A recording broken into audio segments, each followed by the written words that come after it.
Good evening and welcome to this February 14th, 2023 regular meeting of the City of Arcata's Planning Commission.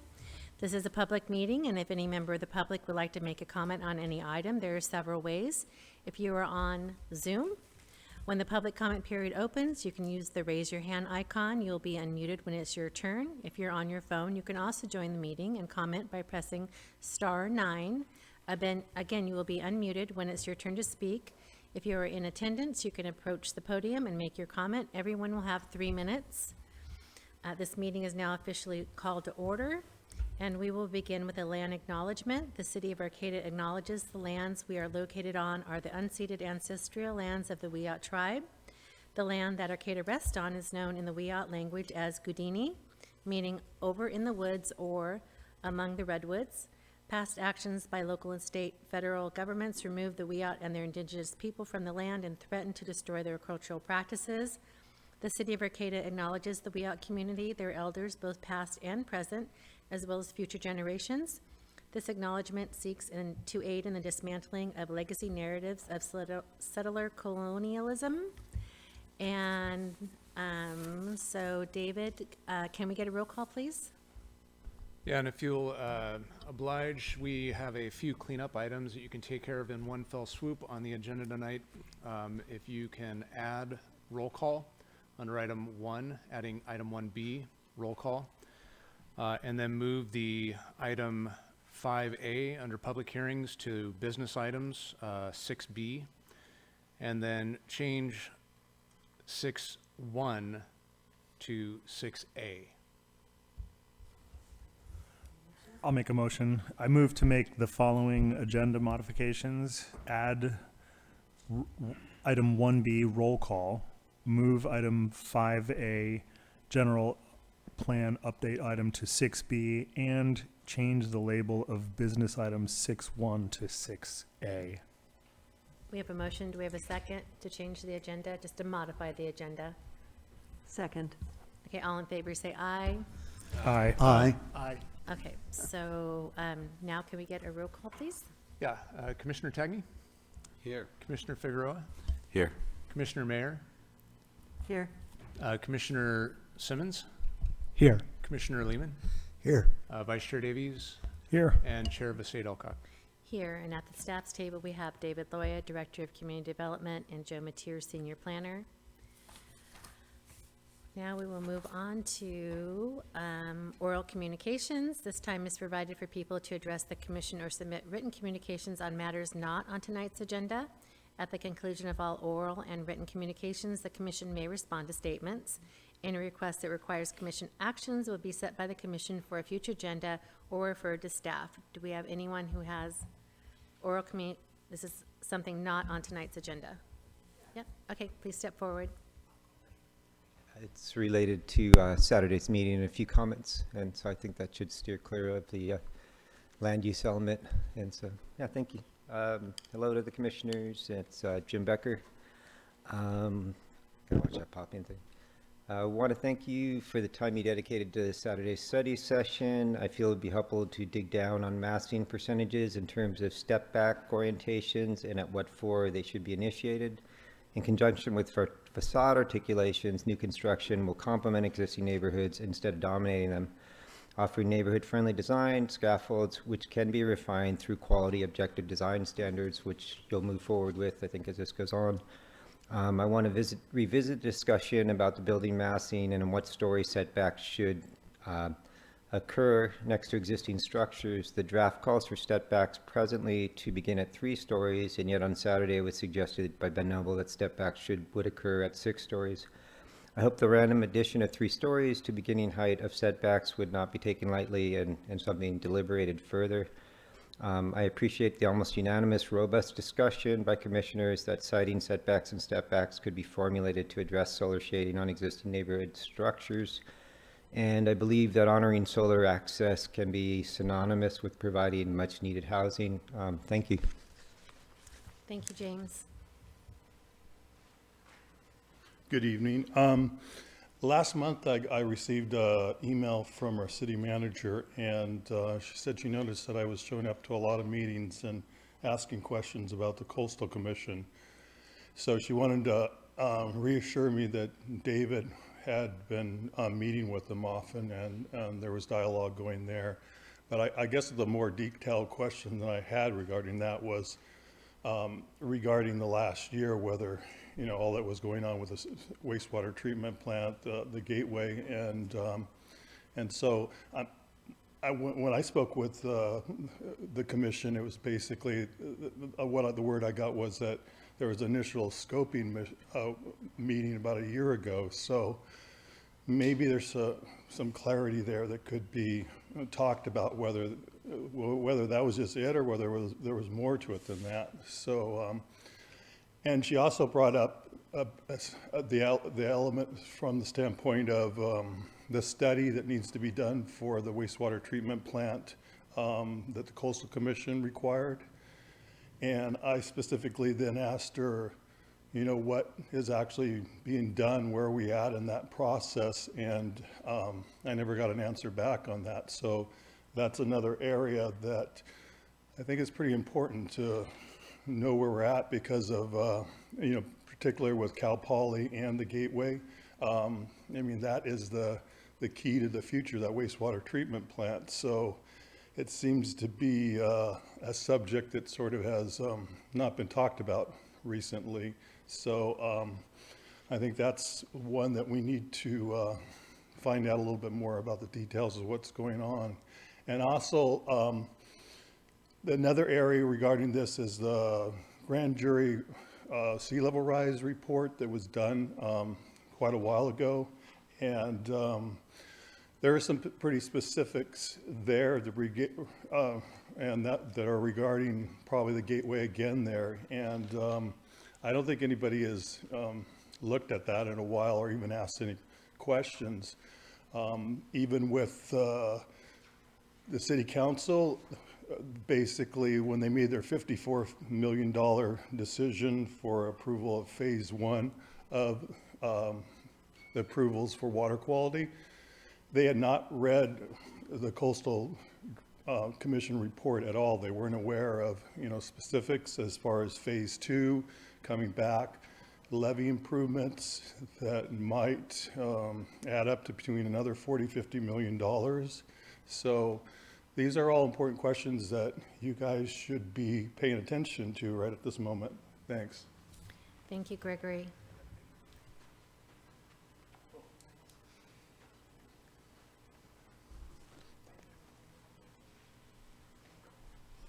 Happy Valentine's Day, Commissioners. I'm going to cede my time to Fred Weiss. Thank you. Thank you, Patricia. So 6 minutes for... Thank you. Commissioner, my name is Fred Wise. Commissioner Mayer and myself have been pushing for a discussion and decision on the various forms of ministerial review. It affects how the community benefits are handled. It opens the door for innovation and flexibility in the form-based code. An article on Arcata 1 on ministerial review was 9 months ago. There were already then a dozen different conversations about it. So let's settle it. I'm going to propose this, that there be no one-person zoning administrator review on any new gateway building. Zero, none. That everything go through the Planning Commission, ministerial review through the Planning Commission with public comment. The extreme delay that we saw in the Village Craftsman Mall project in 2018 will not happen again for many reasons. Last year I spoke with a principal planner in Redwood City about how they do ministerial review for their successful form-based code. She told me when the developers follow our code, they know what we want, the project sail through. And we'll note that the Julienberg Valley East Loft project that came before you in December took 31 minutes for your approval. So I think we can see more of that. Second, the form-based code study session was great. A few comments. I like Ben. I think he's smart. I think he can give us anything that we ask for that you specify, but he's not an architect. He's not a planner.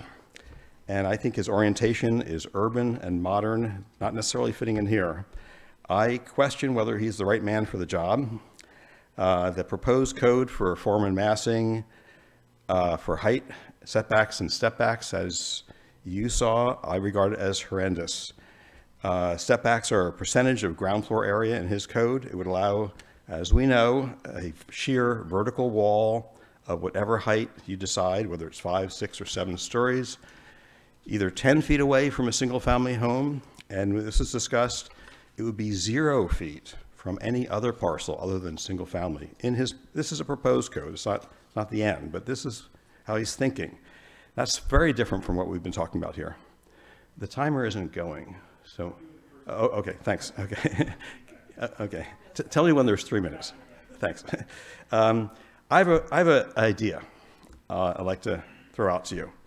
Pick a single parcel, pick a single site, and have a discussion among yourselves on what it would take to make a form-based code to your liking for that site. And I'll tell you why. I proposed the AmeriGas site for a variety of reasons, between 6th and 7th, between K and L. It's sure to be developed. These are my reasons. It's sure to be developed. We have no question about that. It has a different kind of neighbor on each side. On K Street, there's a major thoroughfare, which likely will have bus routes. The other side of K are one-story commercials. They'll probably be redeveloped. On 7th Street are historic one-story residences across the street. I'd like to say, for purposes of this exercise, that L Street becomes a linear park, so that you have that on that side. And on the 6th Street side, you have Bud's Mini Storage, so another commercial property. So we have 4 different types of neighbors in a situation that would be similar to any other parcel in the Gateway area. There's more. It's a full block, so you have a lot to do with. It could have an alley. It could have a Voner on 6th Street, a walking street. We're going to find all the different elements. You might need a bus pullout, deep sidewalks, some public-private areas. You'll need a big setback on 7th Street to avoid solar shading of the properties there, the Devlin cottages. Diagonally from the south, there's a Montessori garden and trailer park, so you have a solar shading element. If you can figure out how to do form-based code for that site, I think you've come a long way towards figuring out for the whole Gateway. This is just for building and massing. There is a schedule at that meeting that we saw of upcoming meetings. I request that the incorrect information on the city website be removed and that full schedule be put there. It shows streetscape, mobility, community benefits, and open space all being covered in 2 hours on Thursday, February 23rd, and then 4 hours for you. I've got to go a little more quickly. I say this joking, but also serious. This is all supposed to be developed in 2 sessions with the Planning Commission in June, approved. My question is, are we living in a different universe? That's not my world. For me, a good form-based code can take 6 months to develop with just discussion. The question I have for you, do you think Ben got what you were saying on Saturday in a way that is going to help him develop a code for Arcata based upon what the commissioners want? A couple of small things. There's the Gateway concerns and solutions that I brought up the last meeting. It's something that you worked on for 3 sessions. It had been marked as final on the city website. That was removed, but it's not final. I'd like to see you make it final and prioritize and figure out when you're going to talk about those things, because they're all important things that you came up with. The table of items that are contradictory to the draft plan, as I mentioned, is terribly deficient. I would rate it a 0. It needs to be not revised, but reoriented. And I wouldn't trust anyone to develop that table. Not me, not anyone. I think the idea of having all the committee's input go into one person is not going to work. And as evidence, there's nothing in the arts, even though we have heard things about from the arts from the Playhouse Group. And there's the LK Street is incorrect from what the Transportation Safety Committee said. Thanks. Thank you, Fred. Is there anyone online who has oral communications? I'm not seeing anyone online at this point. I did neglect to mention that we have our video feed on the city's website for this meeting is down tonight. The video will be uploaded to that site tomorrow. And so folks wishing to watch should be watching either on the city's YouTube channel, or for best results for tracking in real time or close to real time, they should log into Zoom following the link on the agenda. Okay, so we will move on to the consent calendar. All matters on the consent calendar are considered to be routine by the commission and are enacted in one motion. So the only thing we have is the minutes from our regular meeting of January 24th. Does anyone need to pull that item, or can we have a motion to approve? I'll move to approve. Do we have a- Second. Okay, we have a first and a second. All in favor, say aye. Aye. Aye. Aye. All right, so now we're going to move on to, help me out here. Are we moving to our business side, because we made a switch? Right, Which so one are we with doing? the modified agenda, we don't have anything removed from the consent calendar, and we don't have any public hearings. So straight to business items, and the first item is consider planning commission minutes, format, and level of detail.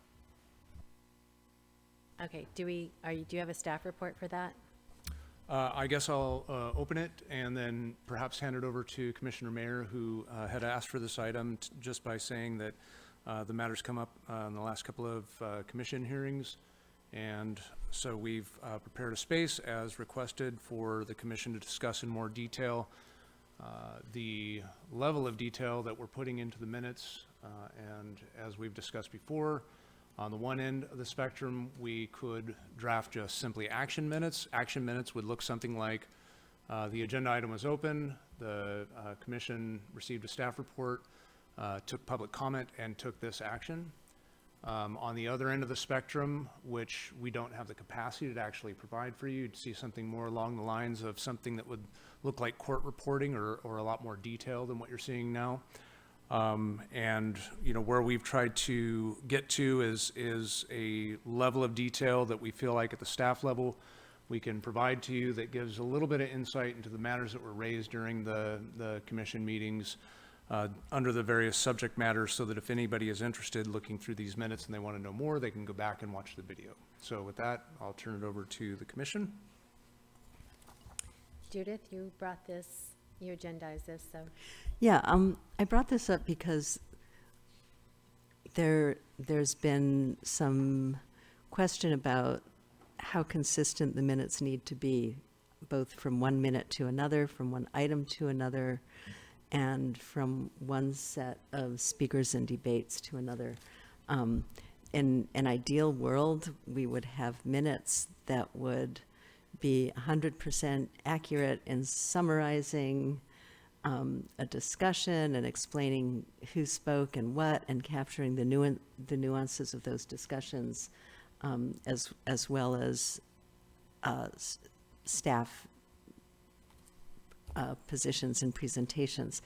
And at another would be that bare bones, these were the items and what action was taken for each item on an agenda if it was an action item.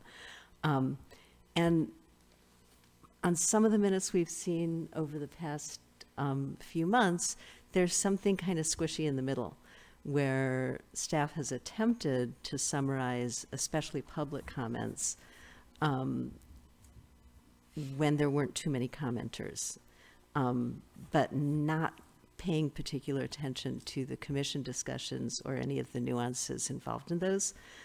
And that level and style of minutes has actually been pretty disturbing to me. First, because it opens the way for staff to add their own interpretation of what went on in the meeting above and beyond what's necessary, and in some cases actually misrepresenting what occurred, what was said, at least as far as what I was seeing, and in some cases regarding things that I actually said. And on the other hand, I kind of wonder, if we're going to have that type of content summary by staff, and we want it to be consistent, if there were 24 public comments, we'd need to have a summary for each one of those public comments. And then I wonder how our discussions would be summarized. We do have the recordings if someone is curious about what precisely was said. And I think increasingly we're relying on that as the official public record to then go back and summarize them in ways that I felt haven't been entirely representative or reliable. It seems like a lot of work for staff, and it also opens up the chance that some speaker, some debate,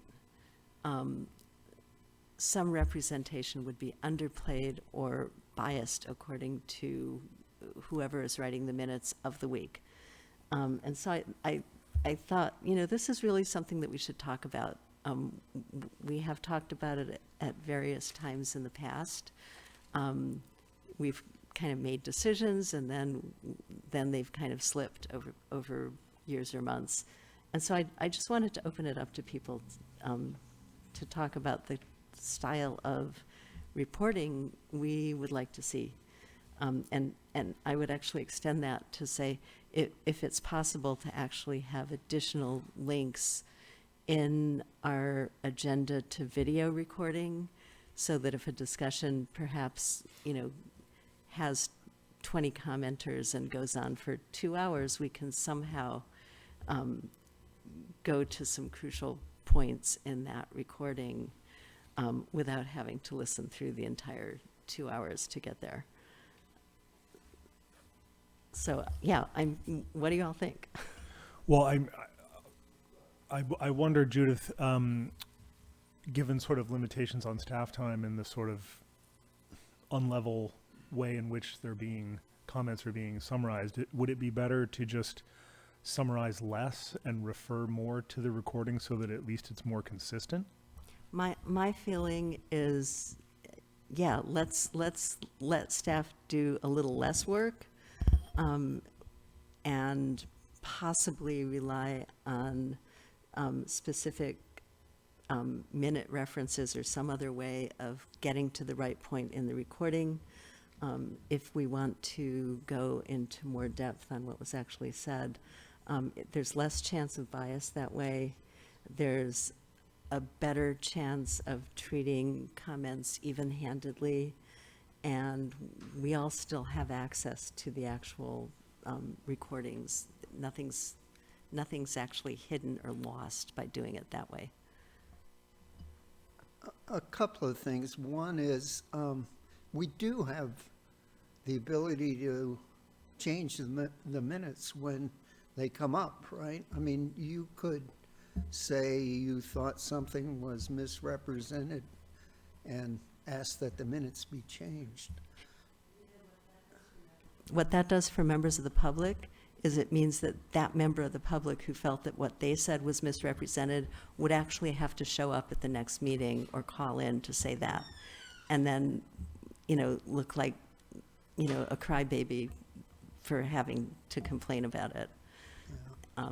And if it were, I was thinking more in terms of you objecting to the way it was written and wanting to correct it. yes, and I do that frequently and am the crybaby of the commission. So that's how I know how that works. I have a question for David. How much work would it be to reference the exact times in a recording so that we could, easily go back to that spot? I believe the way that the video playback on our website works right now is that you can click on the agenda item and the video will jump to that agenda item, the beginning of that agenda item. I do not believe there's a capacity to put hyperlinks to specific points in time throughout that video. And, we don't, I'd have to check with our IT division, but I don't believe we have the capacity within this to, Joe's indicating that he's got an answer here. I just checked with the IT person, and it would basically take staff to listen to the video and write down the minutes and then reference it in the minutes itself. At this point, we don't have the technical capabilities of doing it, but they are, like David said, kind of linked to those items in the agenda itself. I mean, it seems to me like there's I agree with you. This could be simpler. It feels like there's a win-win, which is that staff could do less work. Therefore, it would be more consistent across the whole reporting of events. And then, as we all have agreed and mentioned, the video is there if anyone wants to see for themselves. I think that that's a good solution in this moment. I don't see a downside to that. Yeah, I was going to mention what David was saying in regards to jumps to certain segments of, of the recording. Ultimately, maybe we just place, for every single section, there's a link so it jumps you in the video. So ultimately, there's a hyperlink associated with that information. So making it real easy. It's essentially in the same format it would be presented, to the public on that side. Ultimately, is that an option? Yeah, so we cannot do any post-production. We're not, we don't have the capacity to do that. Right now, the way that the system automatically is designed is that the agenda items are listed in the video playback. And from that video playback, you can both open the staff report and read the staff report and/or jump to the point in the video where that staff report begins. And that's already available for folks.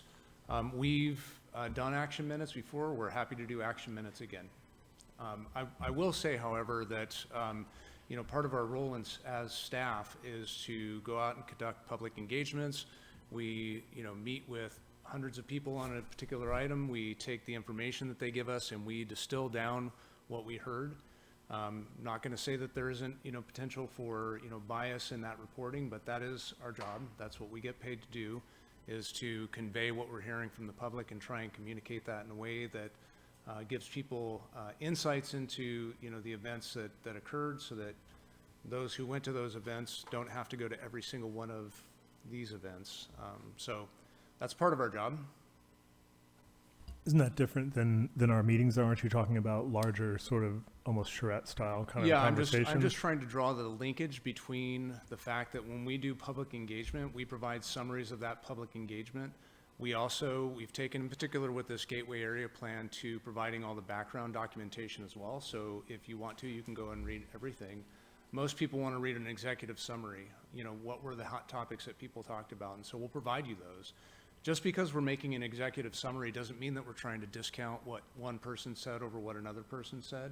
And there's no way to provide you an executive summary that gives the nuanced detail that you're going to experience if you were at those events themselves. So I'm just putting out there that some of the context around the way this decision has been framed is that staff can't feasibly portray everyone's perspective in exactly the way they might have meant it. And I'm sure each and every one of us is picking up on some nuance that the others aren't. That's just the reality we live in. And I just don't want to, have this conversation then springboarded into, well, you just can't trust what staff are bringing you because they're biased. That is not the case. This is our job. This is the work we do. And we're happy to write action minutes. But we're also happy to bring you information that we learn from the public in other formats. Can you describe what an action minutes is? Yeah, action minutes would be really basic. So for example, on your agenda tonight, you have a business item, consider planning commission minutes format and level of detail. In tonight's meeting, in reporting that on the agenda, the first part would be more action oriented. Staff provided a report. The commission had deliberations, and then as people get up to speak to this matter, we would try and convey the synopsis, the high-level summary. John talked about, minutes are okay the way they are. Sally talked about, improving the minutes in this way. And then you would have those breadcrumbs to go back and look at. An action minute would look more like staff the item was open, staff presented a staff report, commission deliberated, public were offered an opportunity to speak. The planning commission took this action by this vote. That's it. Okay, so I assume that the reason that you have this pattern of trying to highlight what the public has said is as a public service. It does sound like it would be less work to you Do you have any sense that the public would feel like they were being left out if they didn't see these little summaries in our minutes? I'm sure there's going to be a plethora of opinions out there, but we used to make action minutes all the time. I mean, you know, it's fairly recent, and I think I mentioned, you know, recently when this topic was brought up during the approval of the minutes, that some of this has been really a style of the individual putting the minutes together. I take notes during the meeting. I'm the liaison for the Planning Commission, and I take notes. I bring those back, and then our admin assistant, our admin specialist, is the one who summarizes the minutes, produces them into you know, the format that you see in your meeting. Some admins have taken a lot more interest in providing more information than what was in my notes. They've gone back and reviewed some of the tape just to make sure that they're, you know, trying to ensure that they're conveying the message correctly. And so we've just had a number of different people, not a lot of consistency over the last couple of years in doing this. And so you've seen those differences translated through the minutes that you've been approving. You know, like I said before, we're happy to go back to action minutes. It is a lot simpler to provide those. And at the end of the day, the action that you take, the resolution you pass, the action you adopt on a discretionary decision, that is what is most important. The individual nuanced discussion, the thing that, you know, one of you said at one meeting that, you know, may have been, you know, then reversed in another meeting, those details are important to your process. But when it comes time to take that final action, it's whatever is in the document that is going to persist. When we go into the record, you know, we go into our files to look at what decisions were made and what the conditions of those approvals were, or what decisions were, you know, made on, you know, what that reference or the recommendation would be to the city council, you're going to be looking at a resolution, and it's not going to have a minority report. It's not going to have, you know, a long discussion of all the public comment that were made. This is purely, you know, as you had mentioned, Commissioner Tagney, our attempt to try and provide a little bit more context to the discussion, because it is a long and ongoing conversation, so that it's all not just completely lost in very bland action minutes. So, Commissioner Mayor, would you like to see us move back to action minutes? I guess the level of detail that was common in the minutes of about a year and a half, 2 years ago, seemed to be sort of a middle ground there, where there was a sense of issues, where there was significant discussion or disagreement. It did allow a chance to include concerns that members of the commission and the public had, so that members of city council, for example, could read those minutes and have some idea of what concerns there were without having to watch the entire recording. And so that's sort of closer to action minutes than to a super level of detail, but it was more of a middle ground where it did acknowledge that staff can summarize a discussion within the minutes without necessarily noting what every person, or what some people but not other people, had to say. And so I'm wondering if there's any way to add in the digital version of the minutes hyperlinks to more than just the beginning of an item on the agenda. Is there any way, for example, to have a hyperlink to when an action was introduced in a motion, when the public comment part of a hearing ended and deliberations began? Is there any way to add those as hyperlinks in the digital version of the minutes? Because I think it's just a technical type of thing, and it would depend what you've contracted with the recording provider to do. No, I mean, it's possible. It's technologically possible, but it's not feasible. I don't have the staff time to do that, and we can't just ask the, you know, the minute track or Acela that runs our software to do that for us. You know, if the majority of the commission wants to look for that level of detail in the minutes, I can certainly convey that to the city council as they're, you know, taking up the budget. I have no idea, I can't tell you off the top what it would cost, but at this point, it's completely technically possible, but practically infeasible. Okay, pretty clear answer. I guess I would push to say, you know, that middle of the road style that we had, you know, in the past worked very well, as far as I'm concerned, better than the uneven level of detail in the sort of augmented minutes that we've been seeing. So kind of dial it back, but not all the way to action level. Well, you know, I guess you could call those action minutes, but the discussion was summarized in some descriptive material that would, you know, basically start with whatever was in the agenda, but then continue on to describe the discussion in general terms. So when, I guess I'm a little confused because those two things kind of are going in different directions. Action minutes are stripping these down so that we're just reporting on what happened.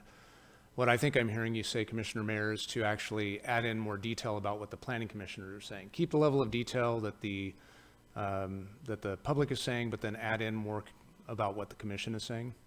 I think It's hard to say that pure and simple.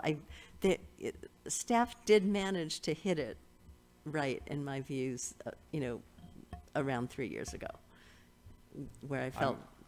I would need a lot more direction than what I'm getting here, because I have no idea. There is some detail on the discussion, very clear detail on motions, the action minute part, and some sense of what the outstanding controversies are that perhaps were not resolved, and that's as far as it went. And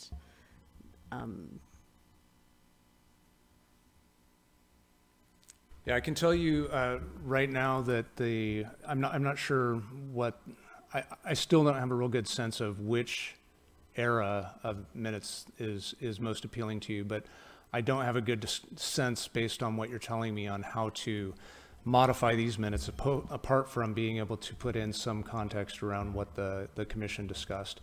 I don't see how that resolves the concerns that you raised about, you know, potential for bias and you know, focusing on what one person said more than what another person said. But I can tell you that the level of detail that some folks have provided when they've put these minutes together were based on them actually going back and rewatching the meetings. I've asked my staff not to do that. I don't have time to dedicate to having, you know, my admin specialist going back and rewatching these meetings to try and build that context and spending, you know, 2 hours of their week to, you know, or whatever these meetings last to be able to build that. So. Okay, Matt, do you have something to add? Yeah, I just want to speak in favor of like bare bones action minutes. And then if a commissioner or a member of the public wants someone to know exactly what they said at a meeting, they can point folks to like the timestamp when they started talking.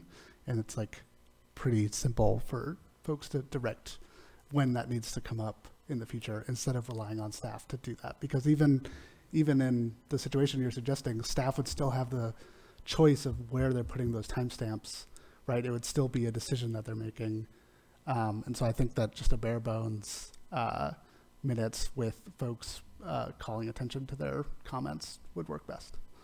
I agree. I was thinking the exact same thing, something really robotic and non-biased and not subject to interpretation, just really bare bones. And there's a reason that we review it every time too. So that's what does everybody think? Well, I'm confused. Bare bones, but still saying, you know, member of the public said they support this idea, or totally eliminate that? Is that what's being proposed? Proposed all the way back to just an action style Okay, report. I'm fine either way. And maybe the thing to do is to try it for 6 months or a year and then revisit and say, how has this been working? But I don't think we're losing as much as we may otherwise have lost in the past, given the fluidity of being able to watch video and really get that granular detail from rewatching the video and comments live. Yeah, I think Peter has something to add. Is it time to vote on this? I mean, I You think move we that spent enough time on it? we direct staff to provide. You should open it to public comment. It's fine to make a motion first. I move that we direct staff to move to action minutes for our meetings. Okay, so we're going to have public comment. I actually don't like it when we make a motion and we haven't heard from the public yet, because we represent the public, but that's fine. But so we have a motion on the table. Yes.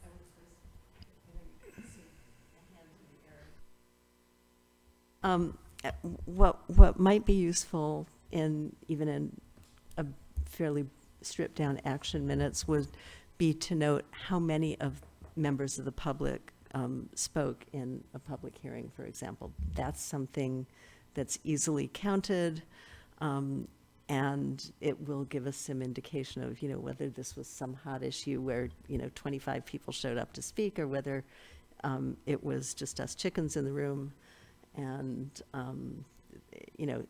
I think staff could manage that without It's a very expiring. clear direction, and yes, we can count. All right, so we're going to open this to public comment. Just procedurally, and typically when you have a motion on the table, you consider whether you get a second. It's fine to have it's fine to have, generally the Planning Commission has opened public comment before an action is made, or before a motion is made, rather. Procedurally, because there's a motion on the table, technically you should see if there's a second for that motion, and then you can open the public comment on that. I second the motion and approve of the counting part. I like that. So are we going to vote for it before we even heard from the public? No, you don't Okay. vote. Now you See, I don't- pause and take public comment. Yeah. So there was a motion, a friendly amendment, and the motioner accepts the friendly amendment, Okay. and a second.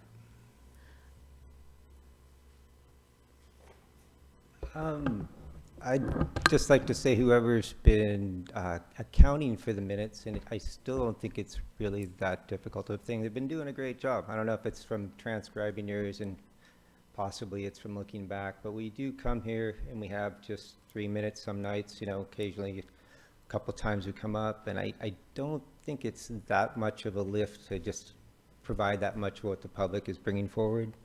I thought it was a great idea for just a moment when you talked about if there's just a couple more bit of detail that is allowed for the planning commissioners, because I think this is how this all precipitated, because here was our information and it's lacking context from what the commissioners are saying. I probably shouldn't speak for Fred, but he transcribes a lot of these meetings, so there's an amazing amount of detail a lot of time that could easily be mined, once again, from a free source. I mean, this is so much going on. So I guess what I would say is we show up here week after week, and I think that little bit, and they're doing a great job. I don't know if it sounds like they're taking it from the video, so it's more work that way, but they're absolutely getting it right. I mean, when I first came here, it looked like gibberish. It was like half the time they're saying I said the exact opposite of what I said, or something completely different. So yeah, I thought it was been going pretty well. And I would just think that I would say to maintain, and it sounds like you guys are leaning the other way, but I need to have that said. Thank you, James. Patricia Gumbianica. I kind of agree back and forth with Judith. I think that it used to be better 3 years ago. It was a little bit more clear. It wasn't necessarily detail. It was just a clearer, concise rendering of what the community says. But in the same point, I'm in favor of kind of just even having it be short and brief. This person was in favor of the L Street Linear Park, or had concerns about, different impacts of the Gateway area, or whatever it be. I'm going to open up a can of worms here, and I'm going to say that I kind of want those to be still listed in the minutes. It gives kind of a paper trail to back up the video, the videos of different committee meetings have been, sections have been cut out. Karen has been notified of this. So I'm not going to go into that can of worms, but I opened it up. So I think having it in oral communications and listed just very briefly is really crucial. And I'm happy to add crybaby to another one of my lists of titles that I've been called throughout this process. I will be a crybaby. I'm fine with that. So anyways, thank you. Thank you, Patricia.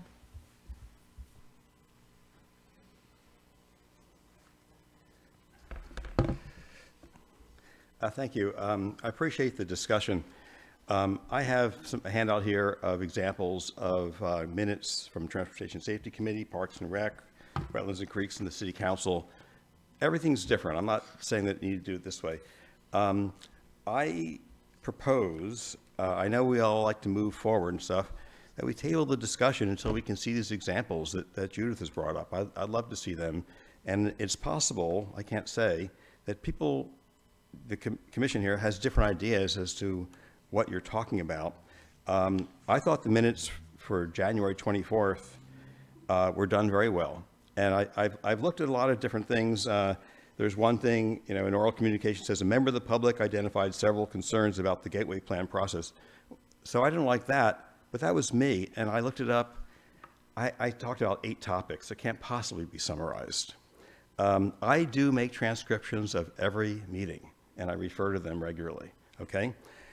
So as David said, to actually put hyperlinks, I figured it'd be about 6 or 8 hours per meeting. But what I could do, if we can have a public-private partnership here, I can give the times of when the different people speak and when votes are taken and that kind of thing, and just that would be in the minutes, would be at 1 hour 48 minutes, open up the public comment on that action item. It wouldn't be a hyperlink, but so having to actually go through a video to find something is extremely cumbersome and does not replace minutes. So again, I'd like to see what Judith is referring to a year and a half ago or 3 years ago. If there's a fine balance, I think just listing as action items is a poor answer to a problem. And I'd like to know from staff whether this January 24th meeting, which I consider to be very good, very well done, whether that can be kept up. So again, if I can be helpful, I love to be. In terms of the transcriptions, they're not in finished form. I can't release them because there's too many errors. It's done by a program. But I can find things. And then, as I think some of you know, I will find things and submit them. It takes me a while to clean it up, but it's all possible. So here's the handout just for your reference. Thank you, Fred.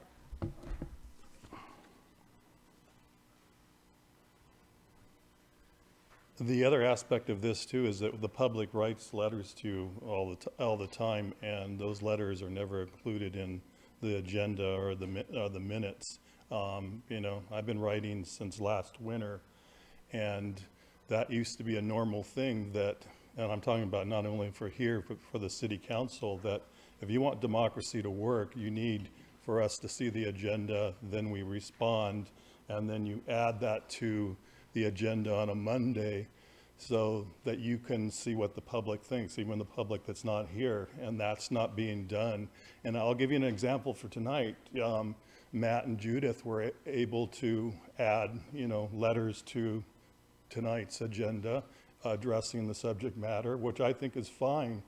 But the problem is you're not allowing the public to do that. So it's sort of, in my opinion, very undemocratic. And I'm not happy about it at all. It's just been, the letters that I've submitted, it takes 3 months at times to get on the website of the city. 3 months it takes for someone to see what I've said about the agenda for the night. And that's totally unacceptable. And Fred has brought this up numerous times, and it's just sort of like, you know, I keep forgiving, I keep forgiving, keep forgiving, but I'm getting to a point where I'm stopping forgiving. I'm going to have to, at some point, just go to the state, because this is totally unacceptable how you're addressing this. And it's a pretty simple thing, you know, it's part of a democracy. It's part of a process that, you know, agenda comes up, and you see what the public has to say, and you include that. You could disregard it and vote whatever your way, but it needs to be part of that process. Thank you, Gregory. And so, since we're not online, there's no one online, or people can still call in, I guess? They can. We don't have anybody raising their hand for this agenda item. Okay, so we're going to move forward. So now that we've heard from the public, does anybody want to change their vote? Or do we Yeah, I want to do. table this, or what do we want to do? I'd like to withdraw my second due to the public support for doing it exactly the way we've been doing it. I get that there's been some inconsistency over time, but it sounds like they really value seeing in note what occurred at the last meeting, and I don't see any reason to take that away. Judith, doesn't that get us back to square one? It does kind of get us back to square one, and while that may work fine in a public meeting where there's 6 people who comment, in a meeting where there's 26 people who comment over hours, we have a problem. And those are in many cases, the most controversial issues, and in that type of minute taking, we're buried in detail that we can search for ourselves. The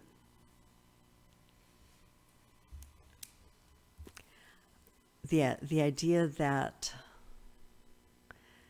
a 3-minute comment is summarized by staff, but a 4-hour discussion is not, also seems a bit strange to me, especially when we can go back to the record and look at exactly what was said by whom ourselves, without the added level of interpretation on top of it. I do understand why members of the public want to be acknowledged and noted with their names attached to their one-line summaries of a 3-minute comment. But I don't think that that is the best way of representing those things and of communicating them to the commission and putting them in the permanent record when we also have the videos.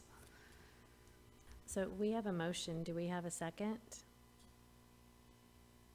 Do you want to repeat your motion, Dan? No, I was the second. I'll second it then.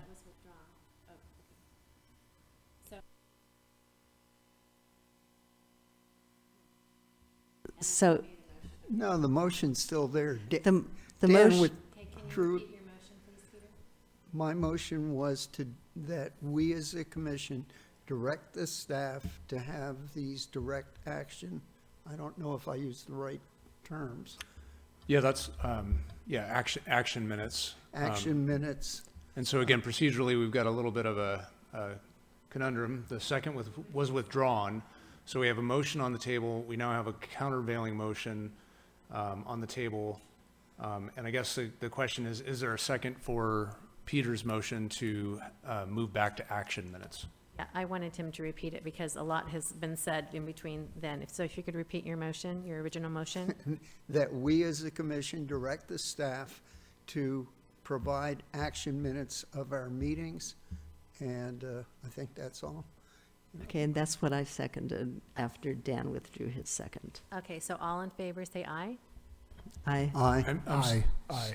I'm sorry to be the Robert's Rule procedural person, because I think we also have a competing motion on the table, so just to check and, That was no, not there was no seconded. second motion. That was Okay. no seconded. Okay, Yeah. okay, I'm sorry, if we can just take that vote over again so I can make sure I recorded it correctly. Any opposed? Who's opposed? Aye. Okay. I'm opposed also. So there's 2 opposed. And so motion carries. Do you Okay. have what you need, David? How did you vote? Did you vote, Christian? I'm in support of the action You were in minutes. favor, okay. Yes. Do you have what you need? I do, yes. Okay, And you'll start seeing action minutes, and we can revisit it later. okay, so that was an hour on minutes, so, let's move on to our next business item, which is discuss the general plan update with emphasis on the land use and growth management element. This is the second or third time we've been trying to work on this. It's a big document. So do we have a staff report, or can you get us started, David? Yes. So again, the growth management element and the land use element have been on your agenda for a number of weeks. We provided them to you in track changes version so that you can see what's proposed to be changed. The growth management element on a super high level has been modified primarily to bring it into better consistency with the state laws that regulate the formation of jurisdictions, the purview of LAFCO, the local area agency on, I'm sorry, LAFCO, Local Agency Formation Commission is what I'm trying to say.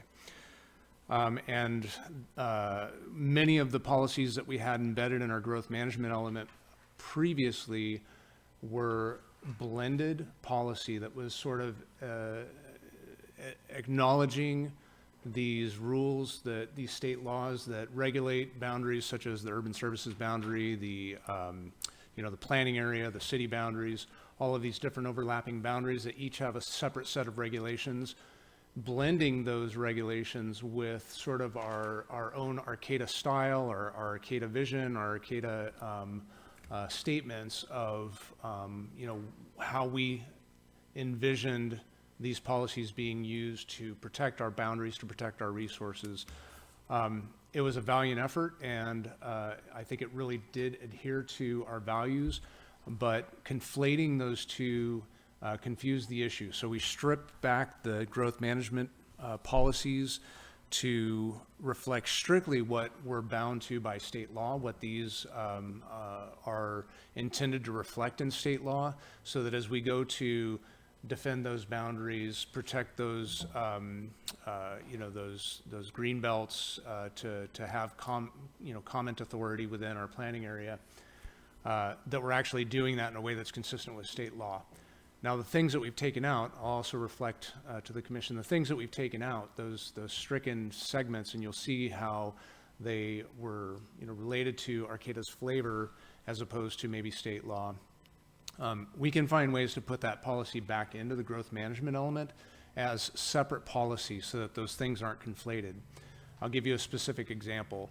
We had listed in our annexation policy some guidance that would, direct annexations for the purposes of, inclusion of the urban services boundary or these various planning area boundaries, so that we could protect those areas, so that we can ensure that we had some kind of say in those areas that are outside of our city boundary, for example. That's not what these boundaries are designed to do. They're embedded in state law that when you establish those boundaries, you're actually stating we want to annex these properties. And so even though we had in our policy that we're doing this explicitly to protect our green belts, it was actually running against our purpose, because someone could point at that and say, I'm sorry, state law says that if you're in this boundary, I can annex. So we've changed those boundary areas and we've cleaned up the policy language so that it reflects purely what's in state law. Now, if we want to have a discussion around developing new policy that, states within our growth management element that we wish to protect those areas in some ways, shapes, or form, we can have those conversations. I think what we've done with the growth management area and what we've done in other elements of the general plan effectively accomplish those same things. But if you want to talk more about those, happy to entertain that. The land use element has pretty significant changes. I will only state in summary at this point until we get into the detail based on the things that are of interest to you. that we have gone through, and the Planning Commission has looked at the land use map a couple of times before, but this is the first time where you've seen all of the changes proposed in the coastal zone, all of the changes that are proposed in the Gateway Area Plan, changes that are proposed in different areas throughout the city, all in one place. And so this is an important time to be able to look at the maps that are included in your packet, and we have them here tonight. So if you have specific questions about particular areas, we can delve into those and look at all of these changes, in one cohesive packet. Other fairly significant changes in the land use element include changes to the density calculations that are allowed in these districts.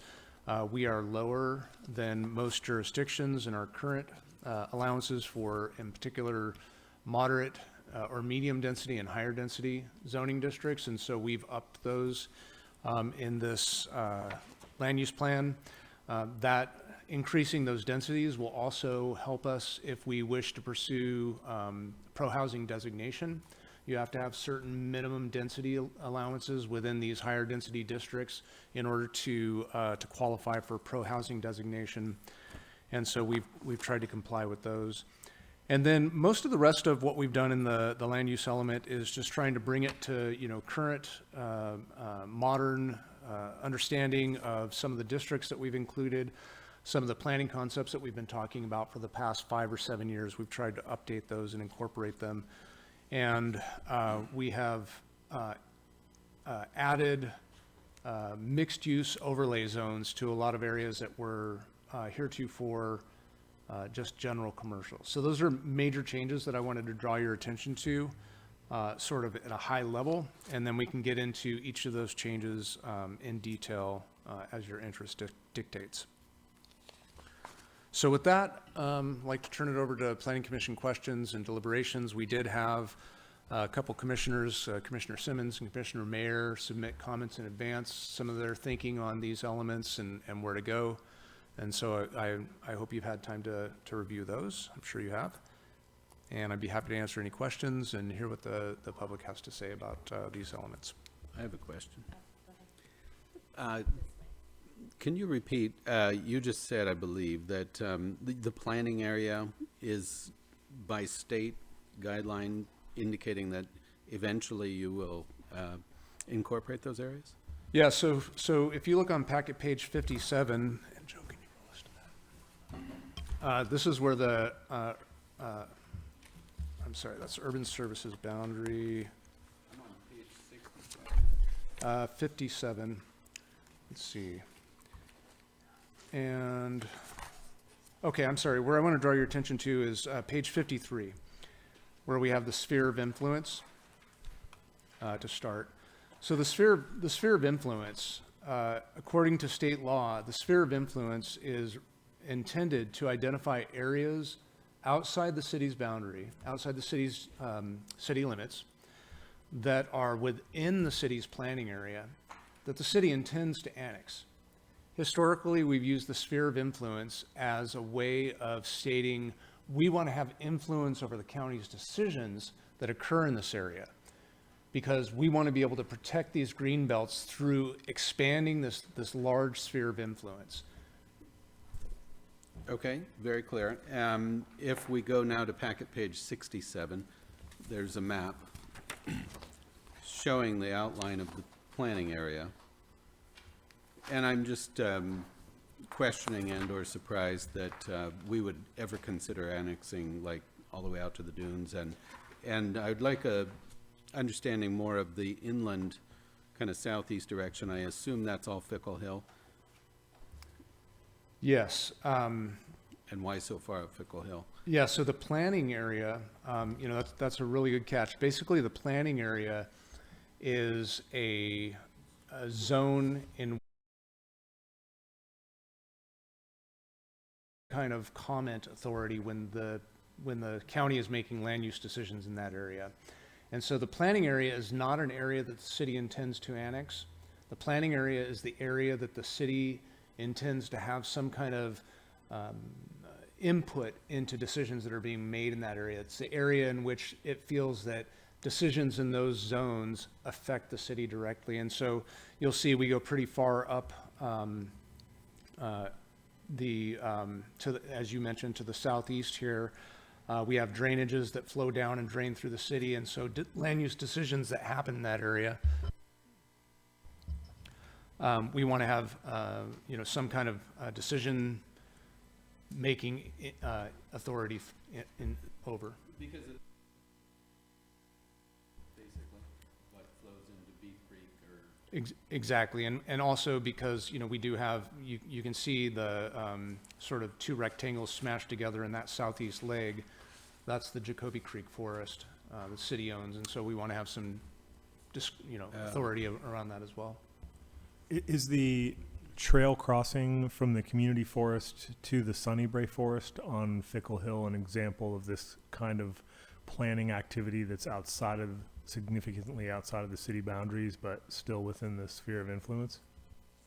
Yeah, and actually.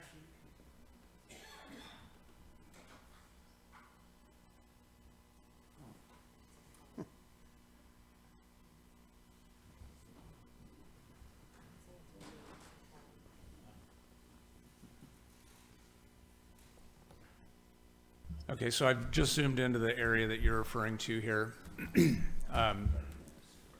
Vice Chair. Could you zoom out just a little bit so we can see Yeah. where that is? Yeah, where that's at. So here's the community forest. Here's Sunnybrae Forest. Fickle Hill runs through here.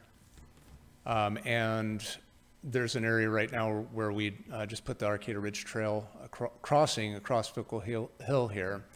This area is actually within our, it leaves the city's boundary when you exit the Sunnybrae Forest, and then Fickle Hill is not in the city of Arcata, and then you enter the city boundary when you cross over and enter into the city's community forest. This is not within the sphere of influence. This is within the planning area, but not with graphic of that to try and distinguish between these two. So you have kind of three competing boundaries. There's the city limit.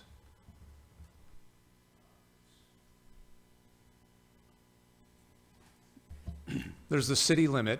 You can see in the dashed line here, and this is on packet page 67, if you're following along in your hymnal. The city boundary is where the city of Arcata has full jurisdiction. It's inside the city. This dark line out here that goes all the way out to the coast, goes across the bay and up Jacoby Creek, is the planning area. Within the planning area, and we have a section of policies about the planning area that define the kinds of input that we'd like to have with the county in that planning area. David, one of my concerns is the green belt surrounding Arcata. And it's wonderful that we have this green belt out in the bottoms. So my question is, how certain are we that the county, that we have enough influence on the county so that there aren't subdivisions suddenly appearing in the bottoms? We aren't certain at all. We have absolutely no regulatory authority outside of the city boundary. The city can provide comment to the county on projects that are happening outside of its jurisdiction, but we can't. We don't have any other. We don't have any heavier weight. Our comments don't have any heavier weight than anybody else's comments. They do look at us as an important, partner, and I think they take our comments seriously. But ultimately, their planning commission, their board of soups are the decision makers, and they make their decisions based on, their rules and regulations. The only time where we might have some kind of influence is if they were approving something that required services from the city of Arcata. In that case, we have some authority. A But fair the- chunk of that's in the coastal zone too, right? Some of this is in the coastal zone. You know, this blue line here is the coastal zone boundary. And so everything towards the coast, either west or south, depending on where you're at in the city, is in the coastal zone. The third boundary that I wanted to mention to you is the sphere of influence. If you look on packet page 50, you'll see diagrammatically what the sphere of influence represents.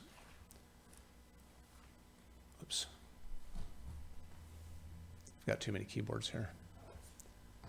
And you can see how these differences interact. And within this same text right here, it kind of describes how these boundaries intersect. But the planning area, this outermost boundary, is the boundary that we want to have some, comment to the county on. The sphere of influence is the area that we are considering annexing in the future. That's the stated purpose of the sphere of influence. The city limits are within the sphere of influence, or could be, co-occurring with the sphere of influence if we actually annex these properties. But then that sphere of influence just becomes city boundary. And then mostly within the city, some portions outside of the city, and some portions that are in the city are not served by the urban services boundary. And so you'll see this area, for example, on the Baylands, if you go to the wide open ag fields that Highway 101 goes through at the southern portion of the city, all of that is inside the city, but outside the urban services boundary. We cannot provide city sewer or water service to that area. It's outside of our urban services boundary, and it's a hard limit. It's one of our strong controls on preventing development in that area. So that's one of the ways that historically we've prevented development of that ag land on the south of the city. We have areas like the Jacoby Creek Water District that we serve that are outside of the city limits, but we provide water service to. We do not provide sewer service to the Jacoby Creek Water District, but we provide water service to them. So there's, each of these boundaries has different specific purposes. And we can get into more detail about what the policies are around each of those different ones. But the reason I brought this up and the reason why I went into so much detail is because we amended this sphere of influence to be more consistent with state law, which was an important one. Is there a possibility of extending the sphere of influence further west so that we would have some control? We could. If we were to do that, then we would be stating to the world that we intend to annex those areas. And that's basically the stated purpose. If you're within the sphere of influence, if you have if your septic fails or your well fails, then you can come to the city and say, I want to be annexed now. It's not necessarily the most fiscally sound option for us to be annexing up Fickle Hill. We don't want to see Fickle Hill developed in any higher densities than it is currently. And in fact, all of that area that is within our planning area outside the city limits that goes up Jacoby Creek, we'd like to see that at the lower densities. I was implying further west, not east. West as well, yeah, the areas to the west of the city. Well, I don't know. How do other people feel? Having that green belt is I think it's just precious for our city. And, the fact that the county controls that and they could build a subdivision and we couldn't do anything. I would like to mention, in respects to, the hurdles in regard to developing farmlands and or timber production zones in regards to the Williamson Act, it's incredibly challenging. And particularly, there's not much space out to the west that is outside of the coastal zone and not protected by the Williamson Act. So there's that. And then up Fickle Hill, it's like looking at what the zoning is presently up there, and a majority of it is timber production zone. Most of the available properties that are for sale up there are TPZ properties, in which we're not going to see subdivisions. The biggest issues we have to deal with, if it's specifically revolving around water quality, is timber harvest plans, not subdivisions, or once upon a time cannabis cultivation, and the activities associated with that.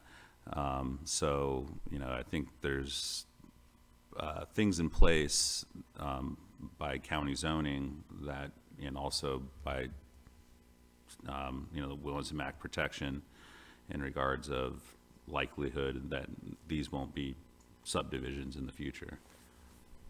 I'd love to hear from Commissioner Mayer. Yeah, at first, I was really fascinated by this draft of the growth management element, to see how it had been stripped down from what it might have been. And I really appreciate, David, that you explained that this is intended strictly to comply with state law, even if it appears to be downplaying the city of Arcata's conservation aspirations.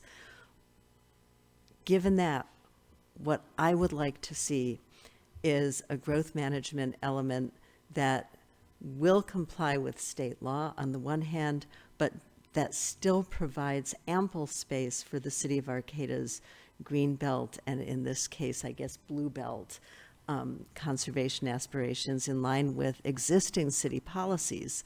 I think that it's possible to do that in the draft. It might actually even require saying, this is the part of the growth management element that strictly complies with state law.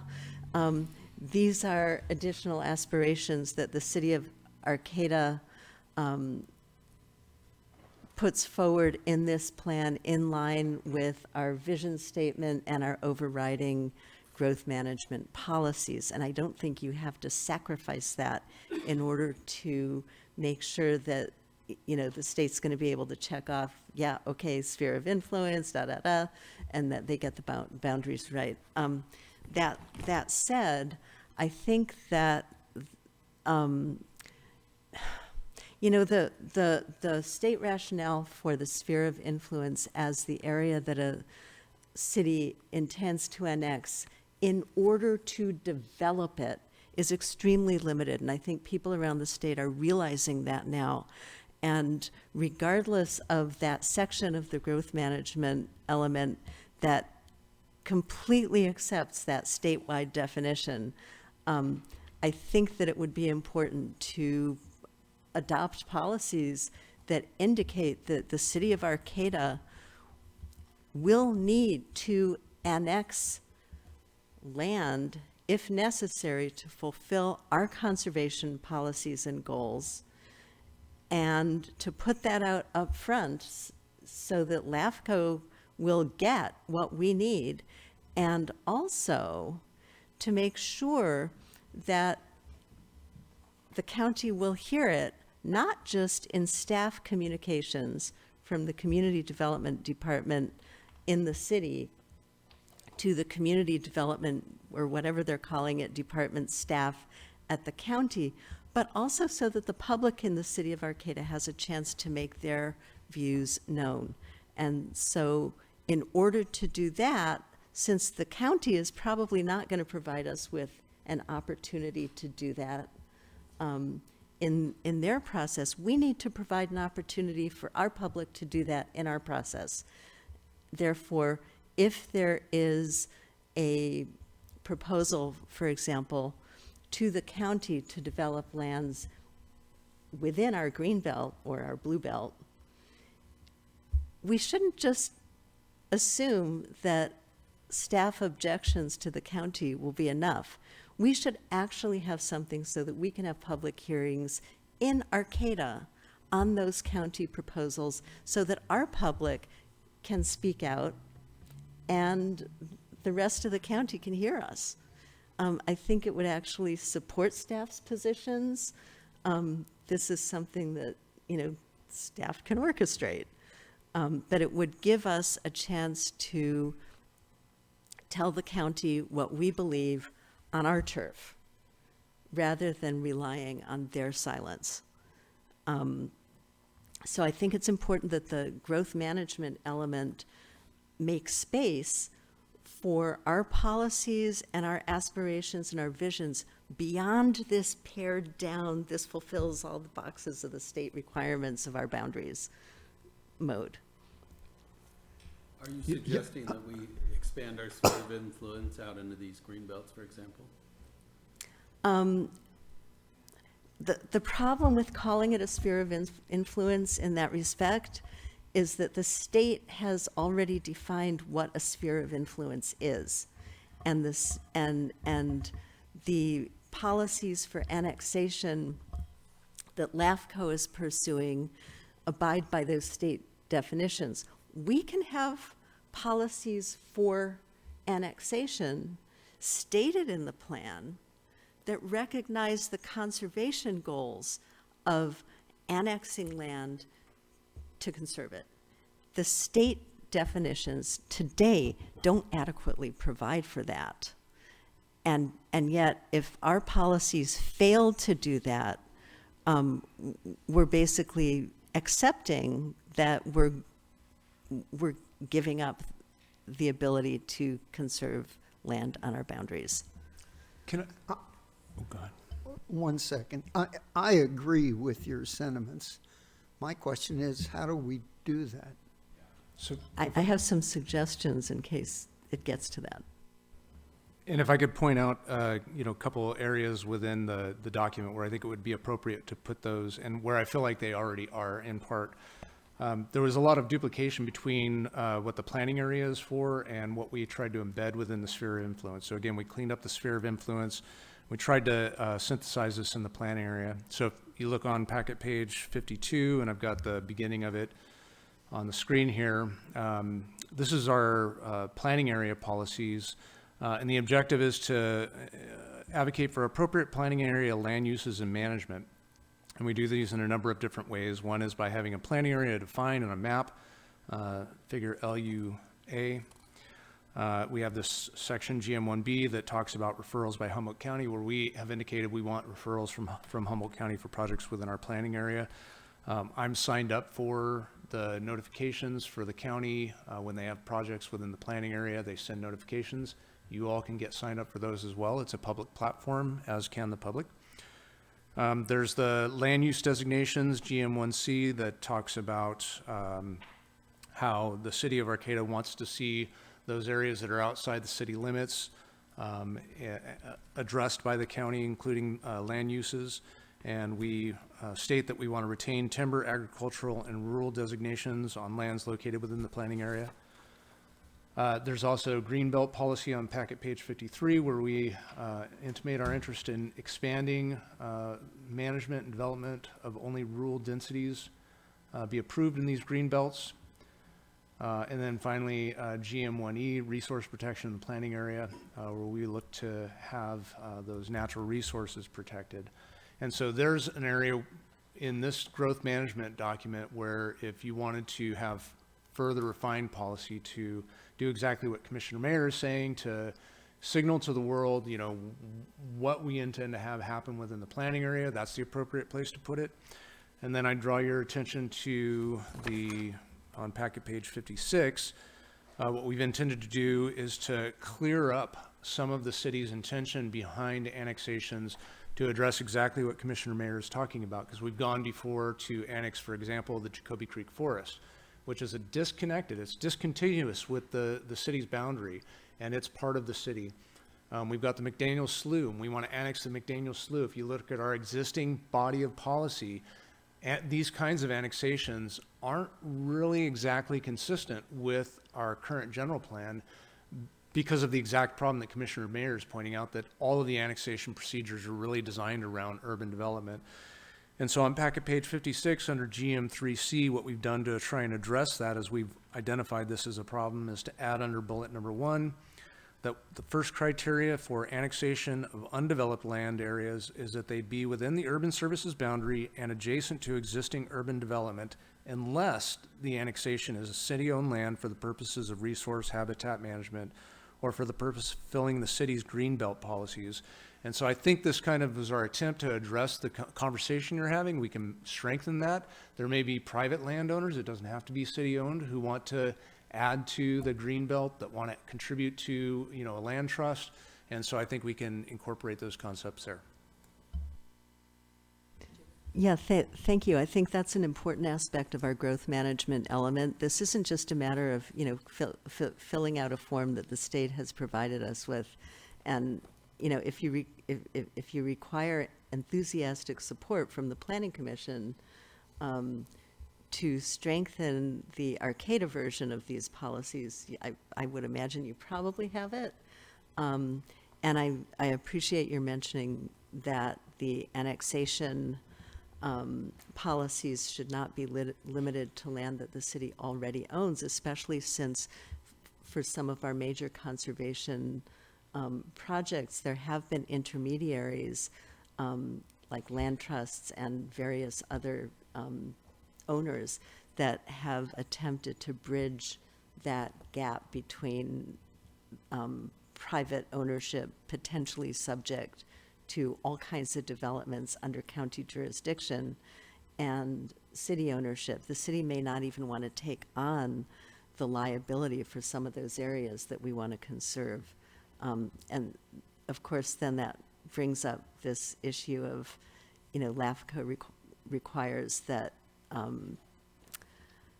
annexations be fiscally neutral in many cases, and that gets us into a bunch of other issues that I don't know that the general plan needs to broach in terms of stating our intentions to protect our green belt and blue belts around the city. But yeah, I would certainly appreciate changes that would make this growth management element Arcata's element, and I would also appreciate some means of bringing potential development proposals from the county to the attention of the Planning Commission, so that if necessary, we can have public discussions of those issues here, rather than depending on an inadequate public participation opportunity presented by the county. David, as an example, the large new cell tower that's going up on Foster, I think that is it Foster, just going out, just barely outside of the city limits, I assume, because we never heard about the project. Is that the kind of project, like, did the city get to weigh in on that in any respect because it is so close to Arcata, or how did that play out? Yes, we are afforded the opportunity to, you know, provide public comment on projects that are within the planning area. I honestly can't tell you if there are projects that are approved that we don't ever get notice of. And I do think, I mean, if the commission is interested in hearing about these, we can put them on, you know, a list of them as I get them. We can list them on the agenda. We'll have to think through, and I'll have to consult with our city attorney about, you know, having open public sessions of matters that are on another agency's agenda. But I can certainly list them on the agenda and let, you know, you and the public know that that there's an item that's before the Planning Commission or the Board of Soups. It does seem as though if there's something that's clearly within our planning area, that it should probably at least come to our attention as well as to your attention. And some of this stuff is really piddly. Nobody's going to want to have a public hearing about it. But if there are opportunities for Arcata's public to weigh in Arcata, that might be really helpful. And, you know, some examples of that have included, you know, the proposals for the large cannabis farm that was just across our border would have been visible, very visible from Arcata. The recently approved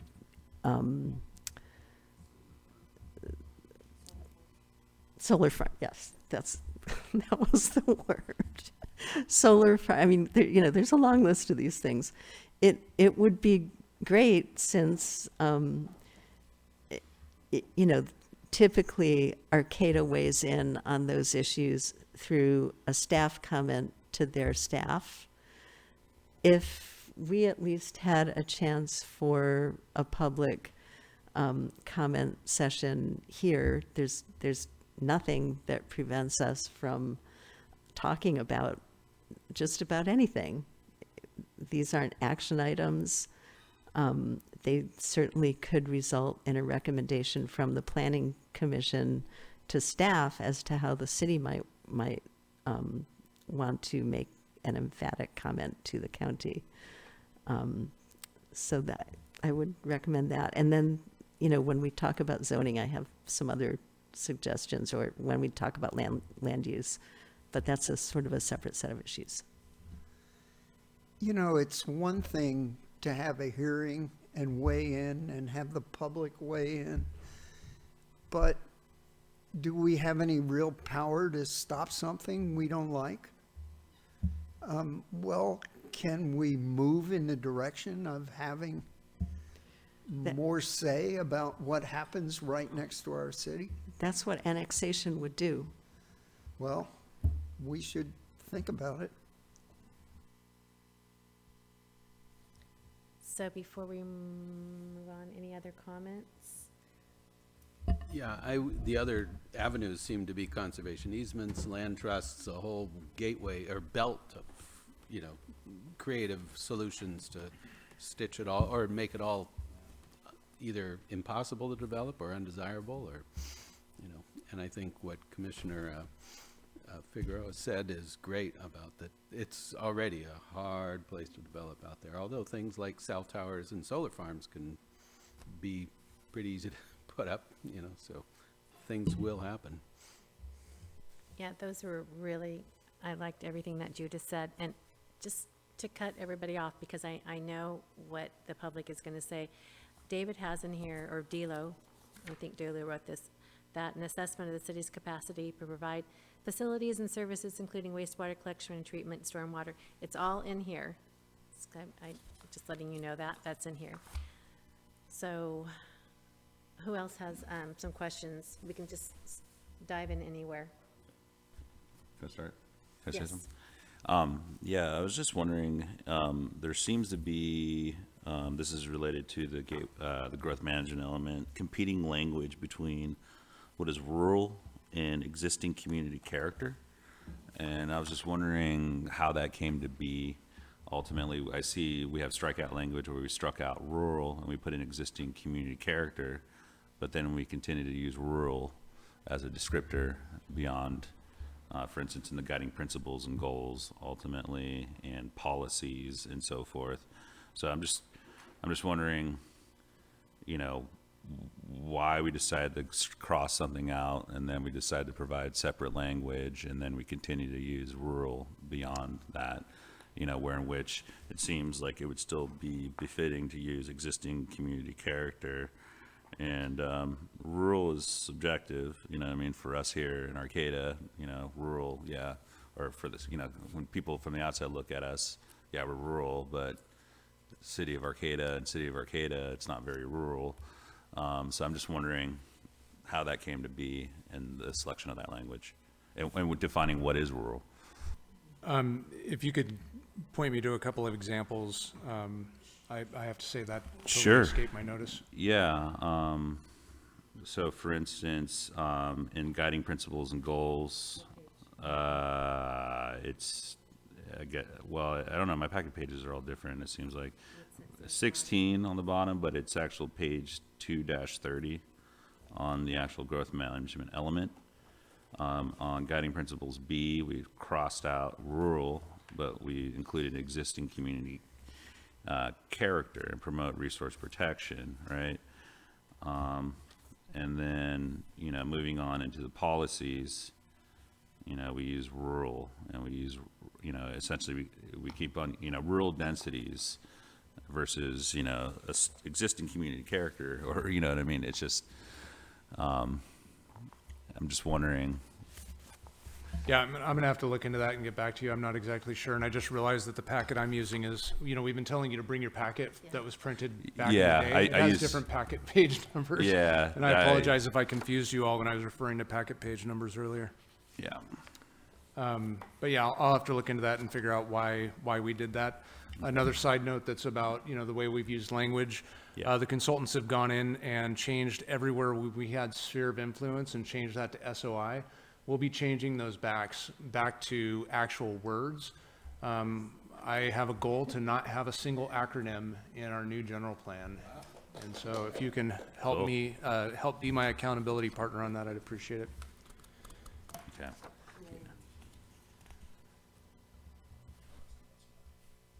Judith?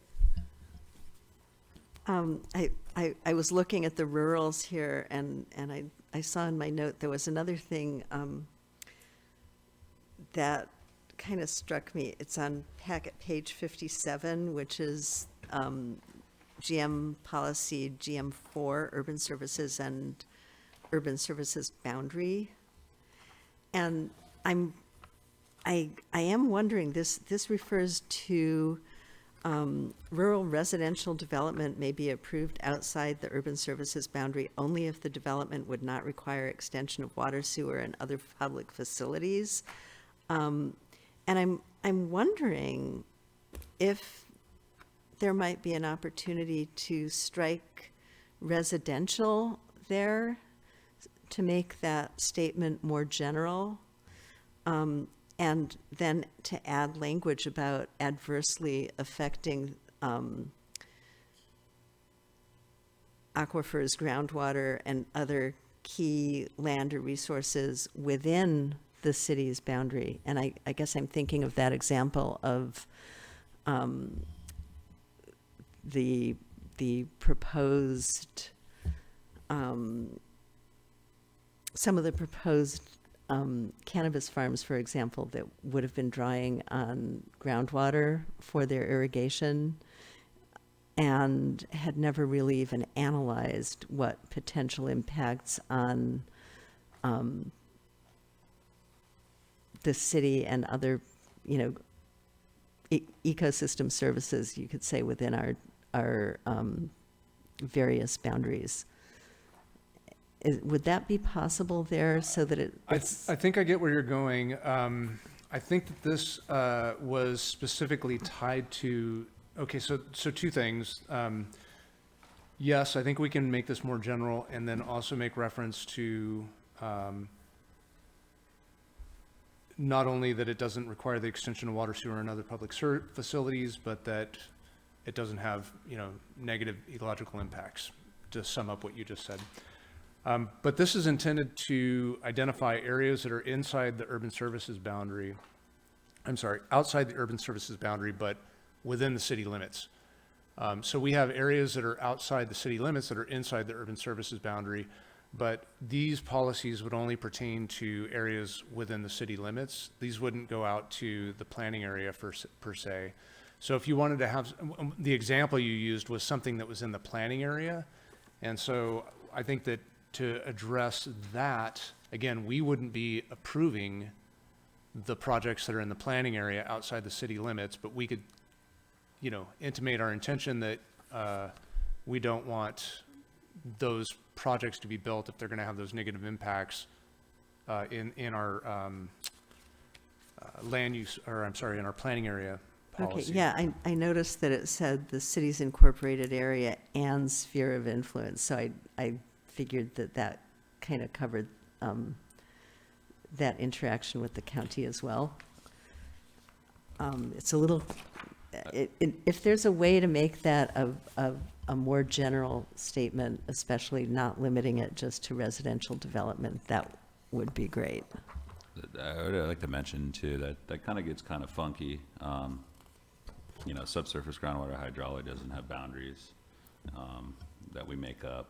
No, right, we So, don't, yeah, it no, goes- we don't it can make go up way the beyond- boundaries, but in It can terms. go beyond the planning areas as well. Right, Yeah, so- right. That's what I was trying to get at. And of course, if the county decides that it's done its CEQA due diligence and hasn't really investigated what happens with Arcata groundwater, for example. There's not a whole lot we can do about it at present, and that language would give us a foot to stand on, I think. So what I would suggest, because what I'm hearing both of you talk about is areas that are approvals that are happening at the county level that are, outside of our urban services boundary, basically. And under GM1E is where we talk about resource protection in the planning area. And so if we had language that was a little more explicit about the kinds of resources we were talking about, because in here we just referenced the conservation and management element, which is where you'd see a lot of that groundwater information.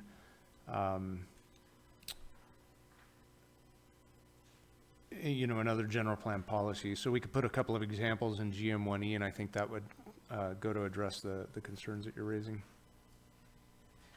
Yeah, that might be a bit cleaner, or it could come in both places.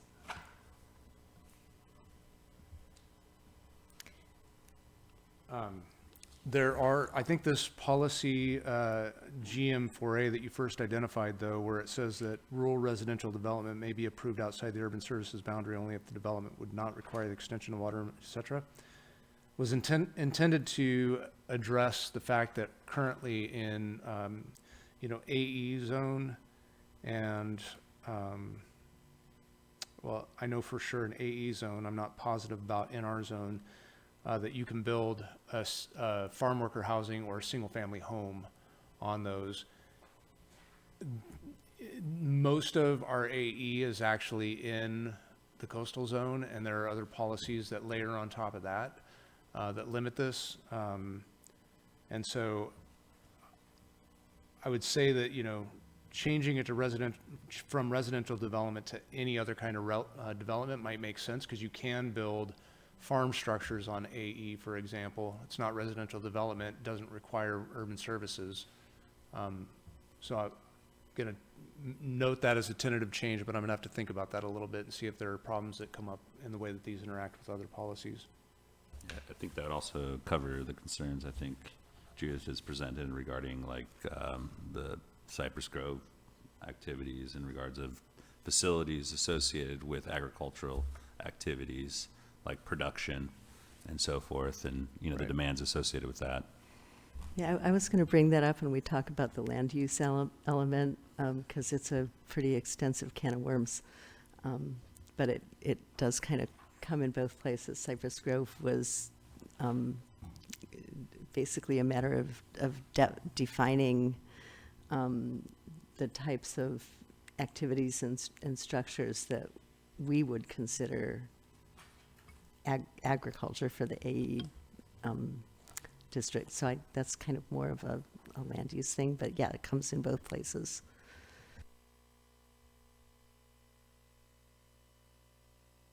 I have just a couple of questions. I just need to understand the logic. So on packet page 51, under C, where it says to encourage efficient development patterns by ensuring that any infrastructure associated with development other than infill development, that's my question, supports new development that does all the following, et cetera, but why other than infill development? Okay, I'm sorry, which letter was that? It's number C, and it's the first, towards the end of the first sentence, second line, halfway, where it says other than infill development. I must not be reading that right. I don't understand. Is that a policy? Could you reference the policy? Yeah, it is under urban services boundary, and it's the second page, so it's packet page 51. Give the policy number, please, because I think we're all using different printouts. The page at the top, the 234, 235, I think is the same Page for us. 2-30. Okay. I think that's what it is. What is it? Page 2-30. It's letter A of the growth management element. So page 230. Letter C. I thought she was talking about infill development, but infill development there too. Excuse me. Those page numbers are the same for everyone, so that's a good way to refer to pages.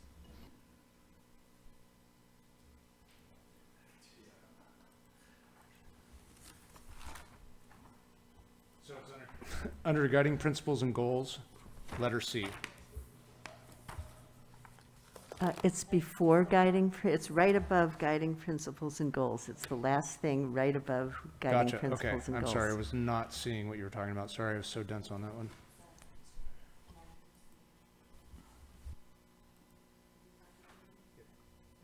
Yeah, just that, see where it says to encourage efficient development patterns? And then it says, other than infill development, I just need that explained. I didn't understand what they were saying, what we're trying to say there. Yeah, this is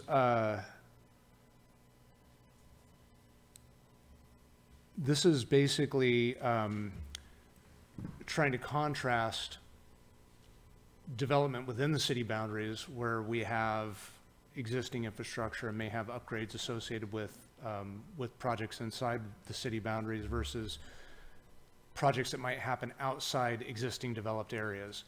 So this is basically the overarching purpose of this section. The growth, if you go back a page, it says the growth management element is consistent with state planning priorities, California Government Code 65041.1, to promote equity, strengthen the economy, protect the environment, and promote public health and safety as summarized below. These A, B, and C are straight out of state law. And so the idea behind the entire growth management element is intended to do all of these things, trying to promote growth, infill development, trying to protect the environment, agricultural resources, and by protecting and preserving existing natural resources, and to encourage efficient development patterns using that infrastructure associated with development other than infill development. So development that's not infill development, supports new development that does all of the following: uses land efficiently, is built adjacent to existing developed areas. So it's trying to give you the highlights of the purpose behind all of the regulations that LAFCO follows. When you go to do an annexation, LAFCO is going to look at that section of government code, and they're going to have real specific regulations that ties to each one of these priorities in A through C. And so what we've done is that we've just made it real explicit. We pulled out that government code section and put it in the growth management element to say this is what this element is intended to do. And that's straight from state law? Mm-hmm. Yep. Okay. And then down on that same page, under G, under guiding principles and goals, under G, why did we take out, it says manage the timing and amount of growth in accordance with acceptable levels of service, but why did we take out the ability to maintain? Was that just to be more succinct? You crossed out, that was just to make it, Yeah, I think so. I think that was just kind of a word choice thing. so we're still in the growth management element. So does anyone have any other questions or suggestions about? Judith, that's all you have? You've got more. Well, if you want to get into the can of worms that Kristen just mentioned before, it'll come up now or it'll come up later.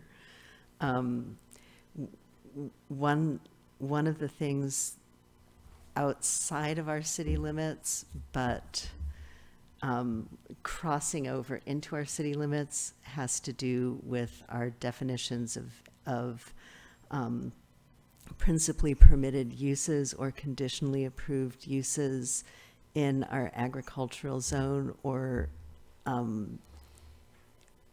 by extension in the county's agricultural zone.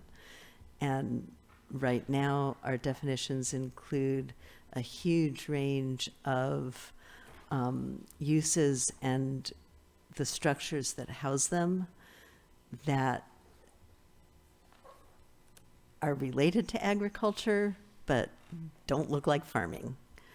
And this is one of the things that came up in the Cypress Grove issue. It will probably come up with regard to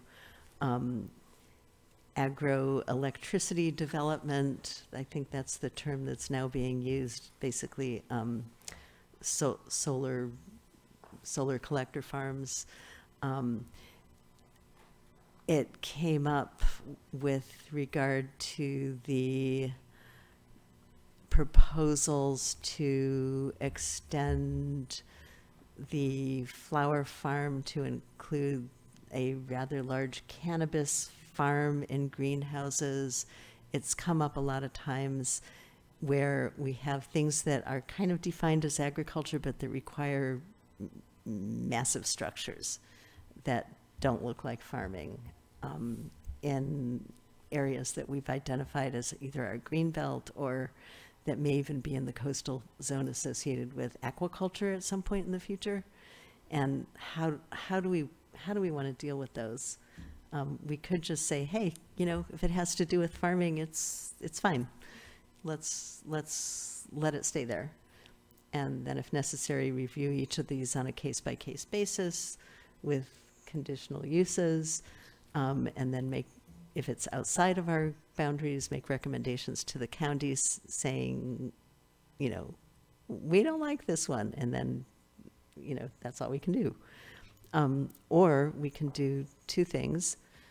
One would be within the city of Arcata boundaries to do some redefining within our own definitions of agriculture and associated activities, using the same ideas behind our form-based code so that we deal with activities that require large structures and infrastructure differently than ag-related activities that don't come along with massive structures or infrastructure, and that we request the county to make changes in their designations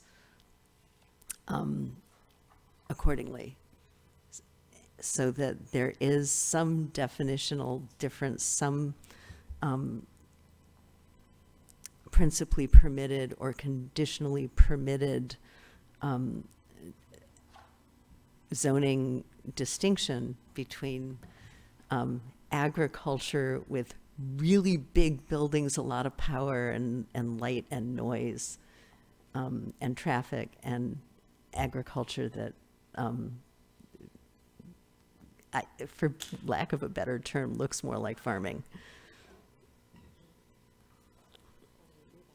I think it could come up here in the growth management section, and it would be in policy GM1C. And it would also then need to come up in our own land use designations when we start talking about the land use element.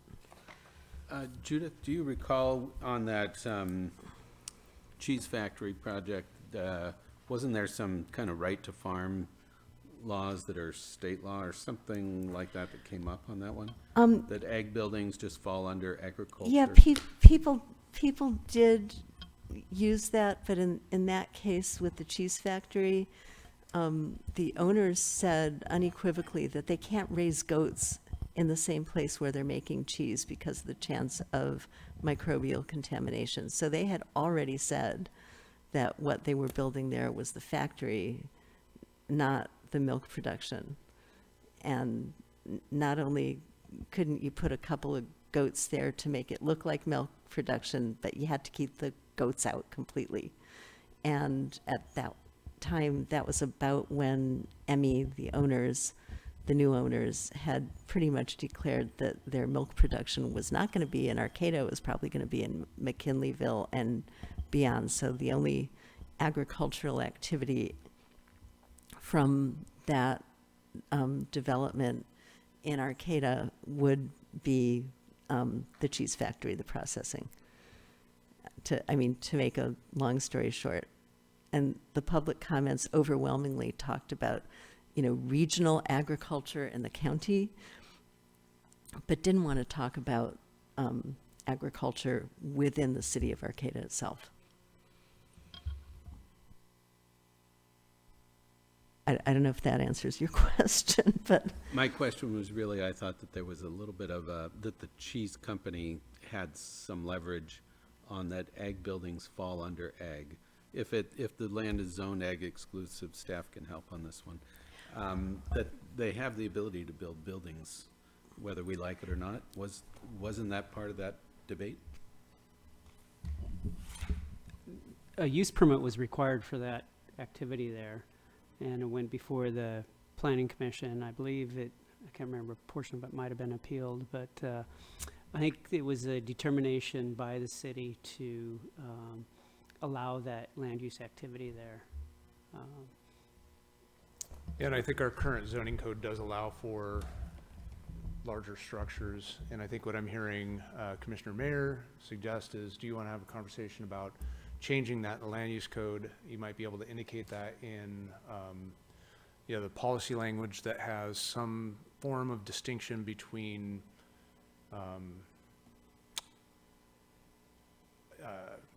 lower intensity agricultural uses and higher intensity agricultural uses. It's probably going to be, a fraught definition, but I'll leave it to you all to figure out what that definition is and, provide support where I can. I mean, I'm just thinking of the farms that are producing food around Arcata.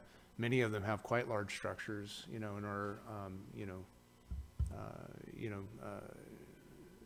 some of it is outdoors, but a lot of it is indoors. It's in greenhouses. And we would probably all look at those and say, yes, we like those kinds of things, even though they have, 60,000 square feet of structure on them. And they would be wrapped up in the same kind of, regulation if you said any ag structure over, 50,000 square feet was not allowed. So those are distinctions that we'd have to think through if we developed a new set of policy around that.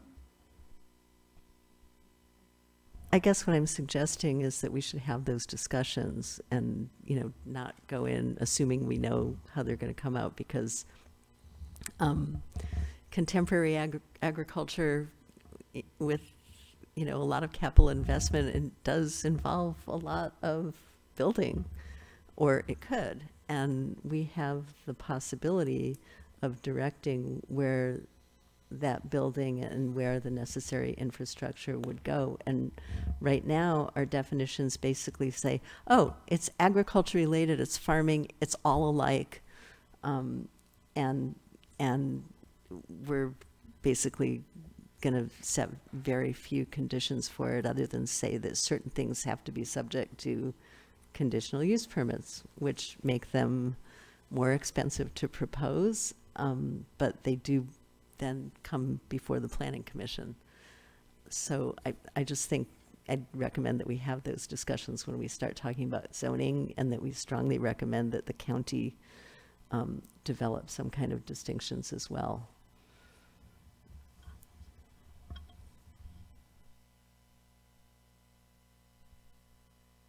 We're still at the growth management element. Anyone else have anything to add, or they wish was in here, wish wasn't, you don't understand why it's here?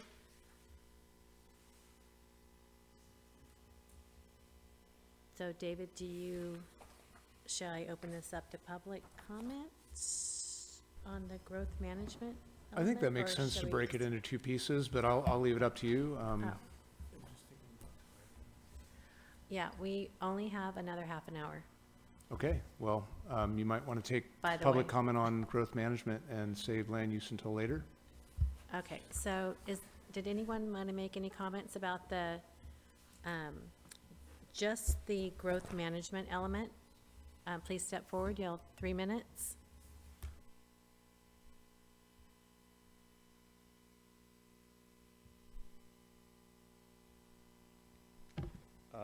I have comments, notes on the land use element, but what I'd like to do for growth management, I didn't know how this meeting was going to play out. I have a handout here of my comments about Judith's letter. And it's not a summary, it's not a compilation, it's not a greatest hits. It's things that I found attractive, and many of which you've already covered, but not all of them. So I'd like to hand this out and like to, since I have 3 minutes, tell you which ones attracted me. And I'm just going to read through them quickly because you will have the handout to look at. On our first page, she says the commission has not yet addressed the plan's overarching vision statement. The one thing that she mentioned, or I shouldn't say the one thing, but the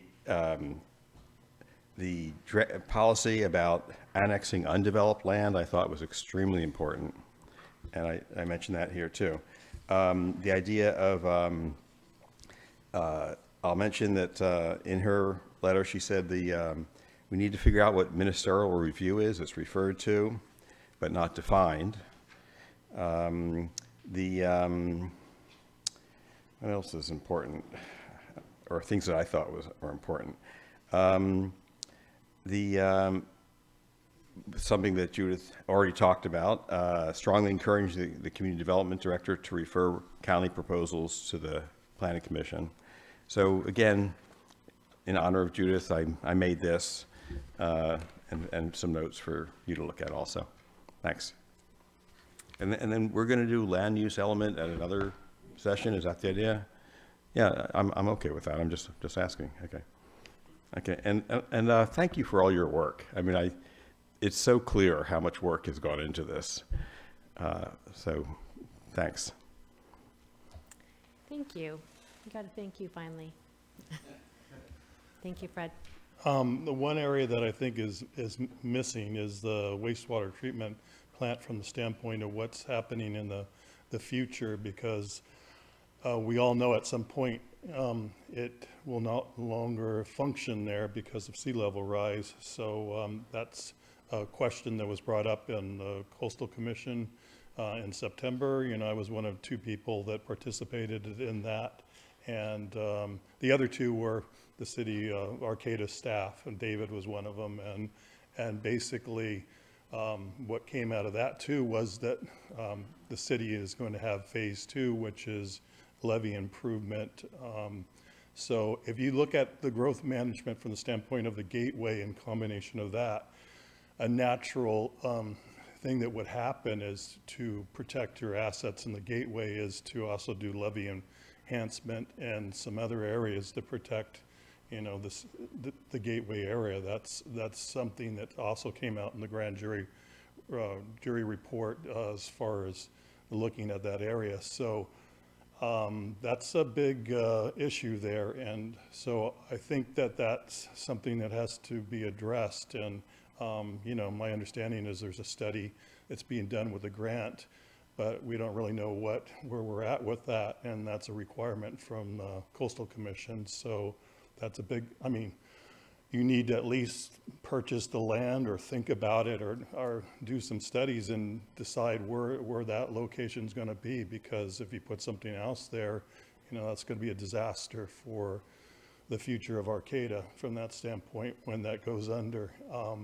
And the other area that I think is a little weak too, as far as addressing, we do these land acknowledgements at the beginning of our session, but how does this all affect the WEOTs from the standpoint? I mean, I think the city did a really beautiful job with a plaque that's over by Health Sport that shows what the gateway area and all of the bay looked like prior, you know, in 1850. And so you could say the original sin was the levees that were built.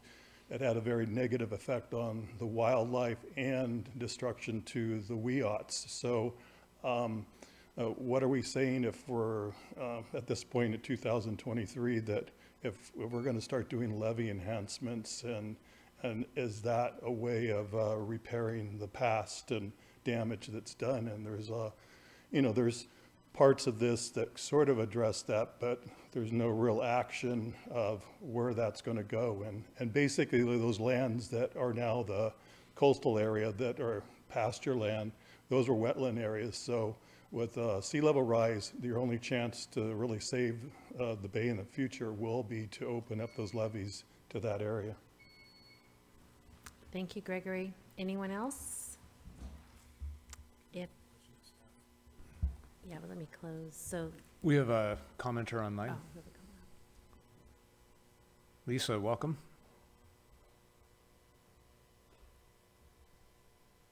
Oops. Sorry, I think I just muted you.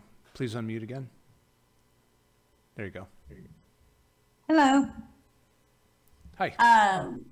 Good evening, commissioners. This is Lisa Brown. I have a few comments regarding the specific language that has been added or deleted with respect to the protection of agricultural land.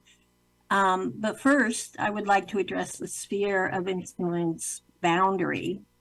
I have been down too many roads in the last 30 years to feel confident that these lands, especially those that skirt the city, are adequately protected. As David expressed, and he is correct, that in General Plan 2020, we had a different approach with respect to the sphere. It was more like what Judith expressed, interest in doing. That's what we attempted, and I think it actually worked quite well over the last 20 years. However, if we are going to view our sphere now consistent with state language, then we should be thinking about shrinking the current sphere to eliminate the prime agricultural lands to the west, and I believe in the north as well. From the mapping that I can see, I cannot determine how the sphere has been decreased to accomplish this, as I see prime ag land included in the western sphere boundary. If I am incorrect, please correct me on that, but I can point you to the Gill Acres, which is now the Coyne property, possibly Windy Acres, and the Miranda properties. Okay, so on specific language in the guiding principles and goals, and this is on packet page 16, you have eliminated the sphere of influence language in number F.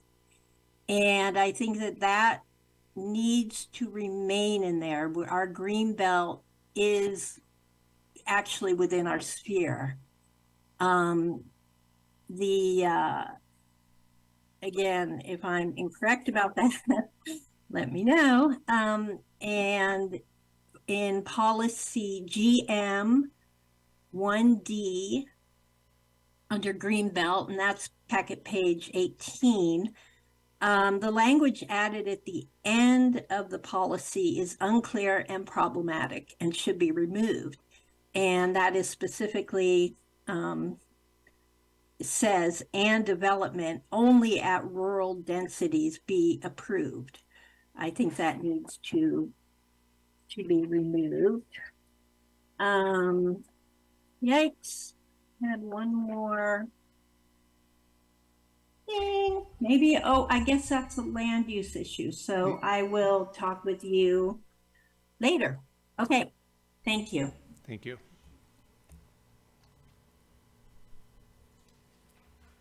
Did you get all of that, or does she need to submit that in writing? I'll reach out to Lisa after the meeting. I think I got most of it. Okay, all right, thank you, Lisa. Lisa, if you could submit all that, that would be great. We didn't quite get it all in. So if that's it for public comment, we will move on to, well, let's talk about what we want to do. Some people here have plans for tonight, since it's Valentine's Day. Do we want to just wait and start at our next meeting and start fresh with the land use element? What does everybody think? Well, we're not going to finish it in 20 minutes. There's no way we're going to finish it, and then we're going to have to take off. I'd rather just start at our next meeting if we'll have time. What's on our agenda for our next meeting? I hesitate to list off the top of my head, but I'm thinking land use at the very least. Very smart, very smart. So, okay, so we are going to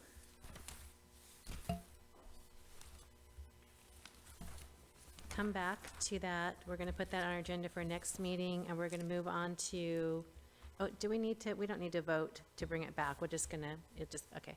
So we need to move on to correspondence and communications. Does anybody have any correspondence or communications? I have a question of staff. You mentioned, I think it was March 23rd, a Thursday, that there's a Gateway public outreach. Is that correct? Yeah, actually, I was going to mention that there is our next form-based code workshop is on the 23rd of February. That's the very next one coming up. That'll be a public workshop held on Zoom. Of February. Okay. Yeah, February 23rd. And then we'll be following that up with a planning commission workshop like the one that you'd had just this last Saturday. And so we'll be hosting that on the 23rd on Zoom at 6 p.m. Look for information for that on our website, all those folks out there in Zoomland. I also wanted to mention, associated with the upcoming meetings, there's the chair and vice chair study session, the annual chair vice chair study session between all the chairs and vice chairs of the commission and committees with the city council coming up on the 21st. I believe I've sent the chair and vice chair an email, although I'm getting a confused look about that. So hope you can mark your calendars for that. Again, I believe they're starting that at 6 o'clock on the 21st, but I'll send out more information, and that agenda will be out the Friday before. February 21st.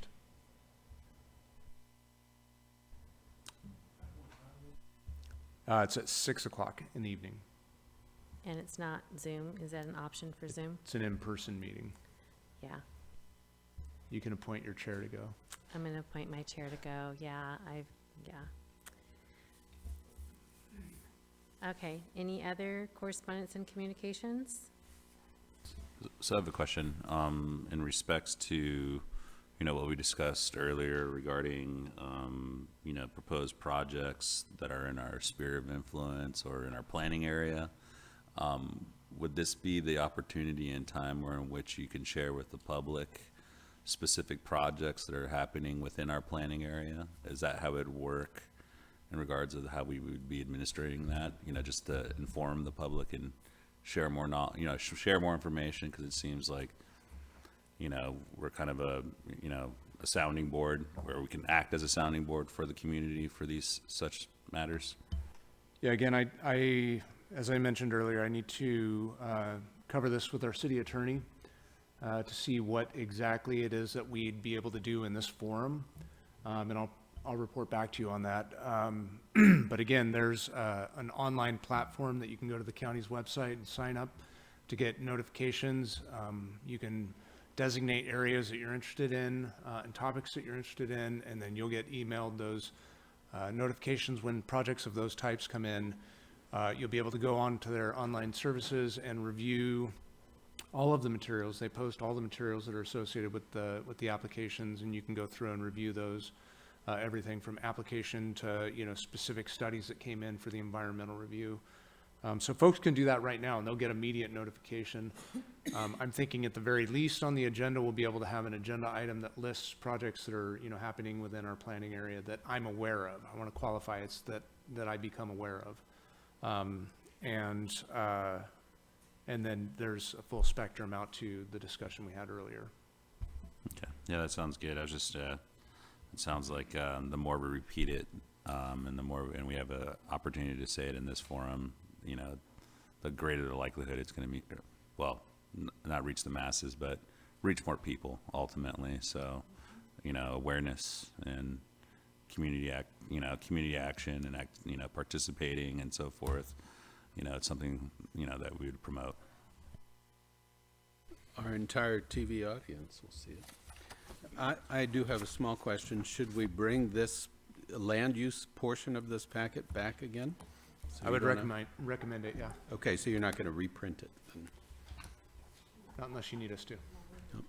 No. Okay, if there's nothing else, this meeting is adjourned.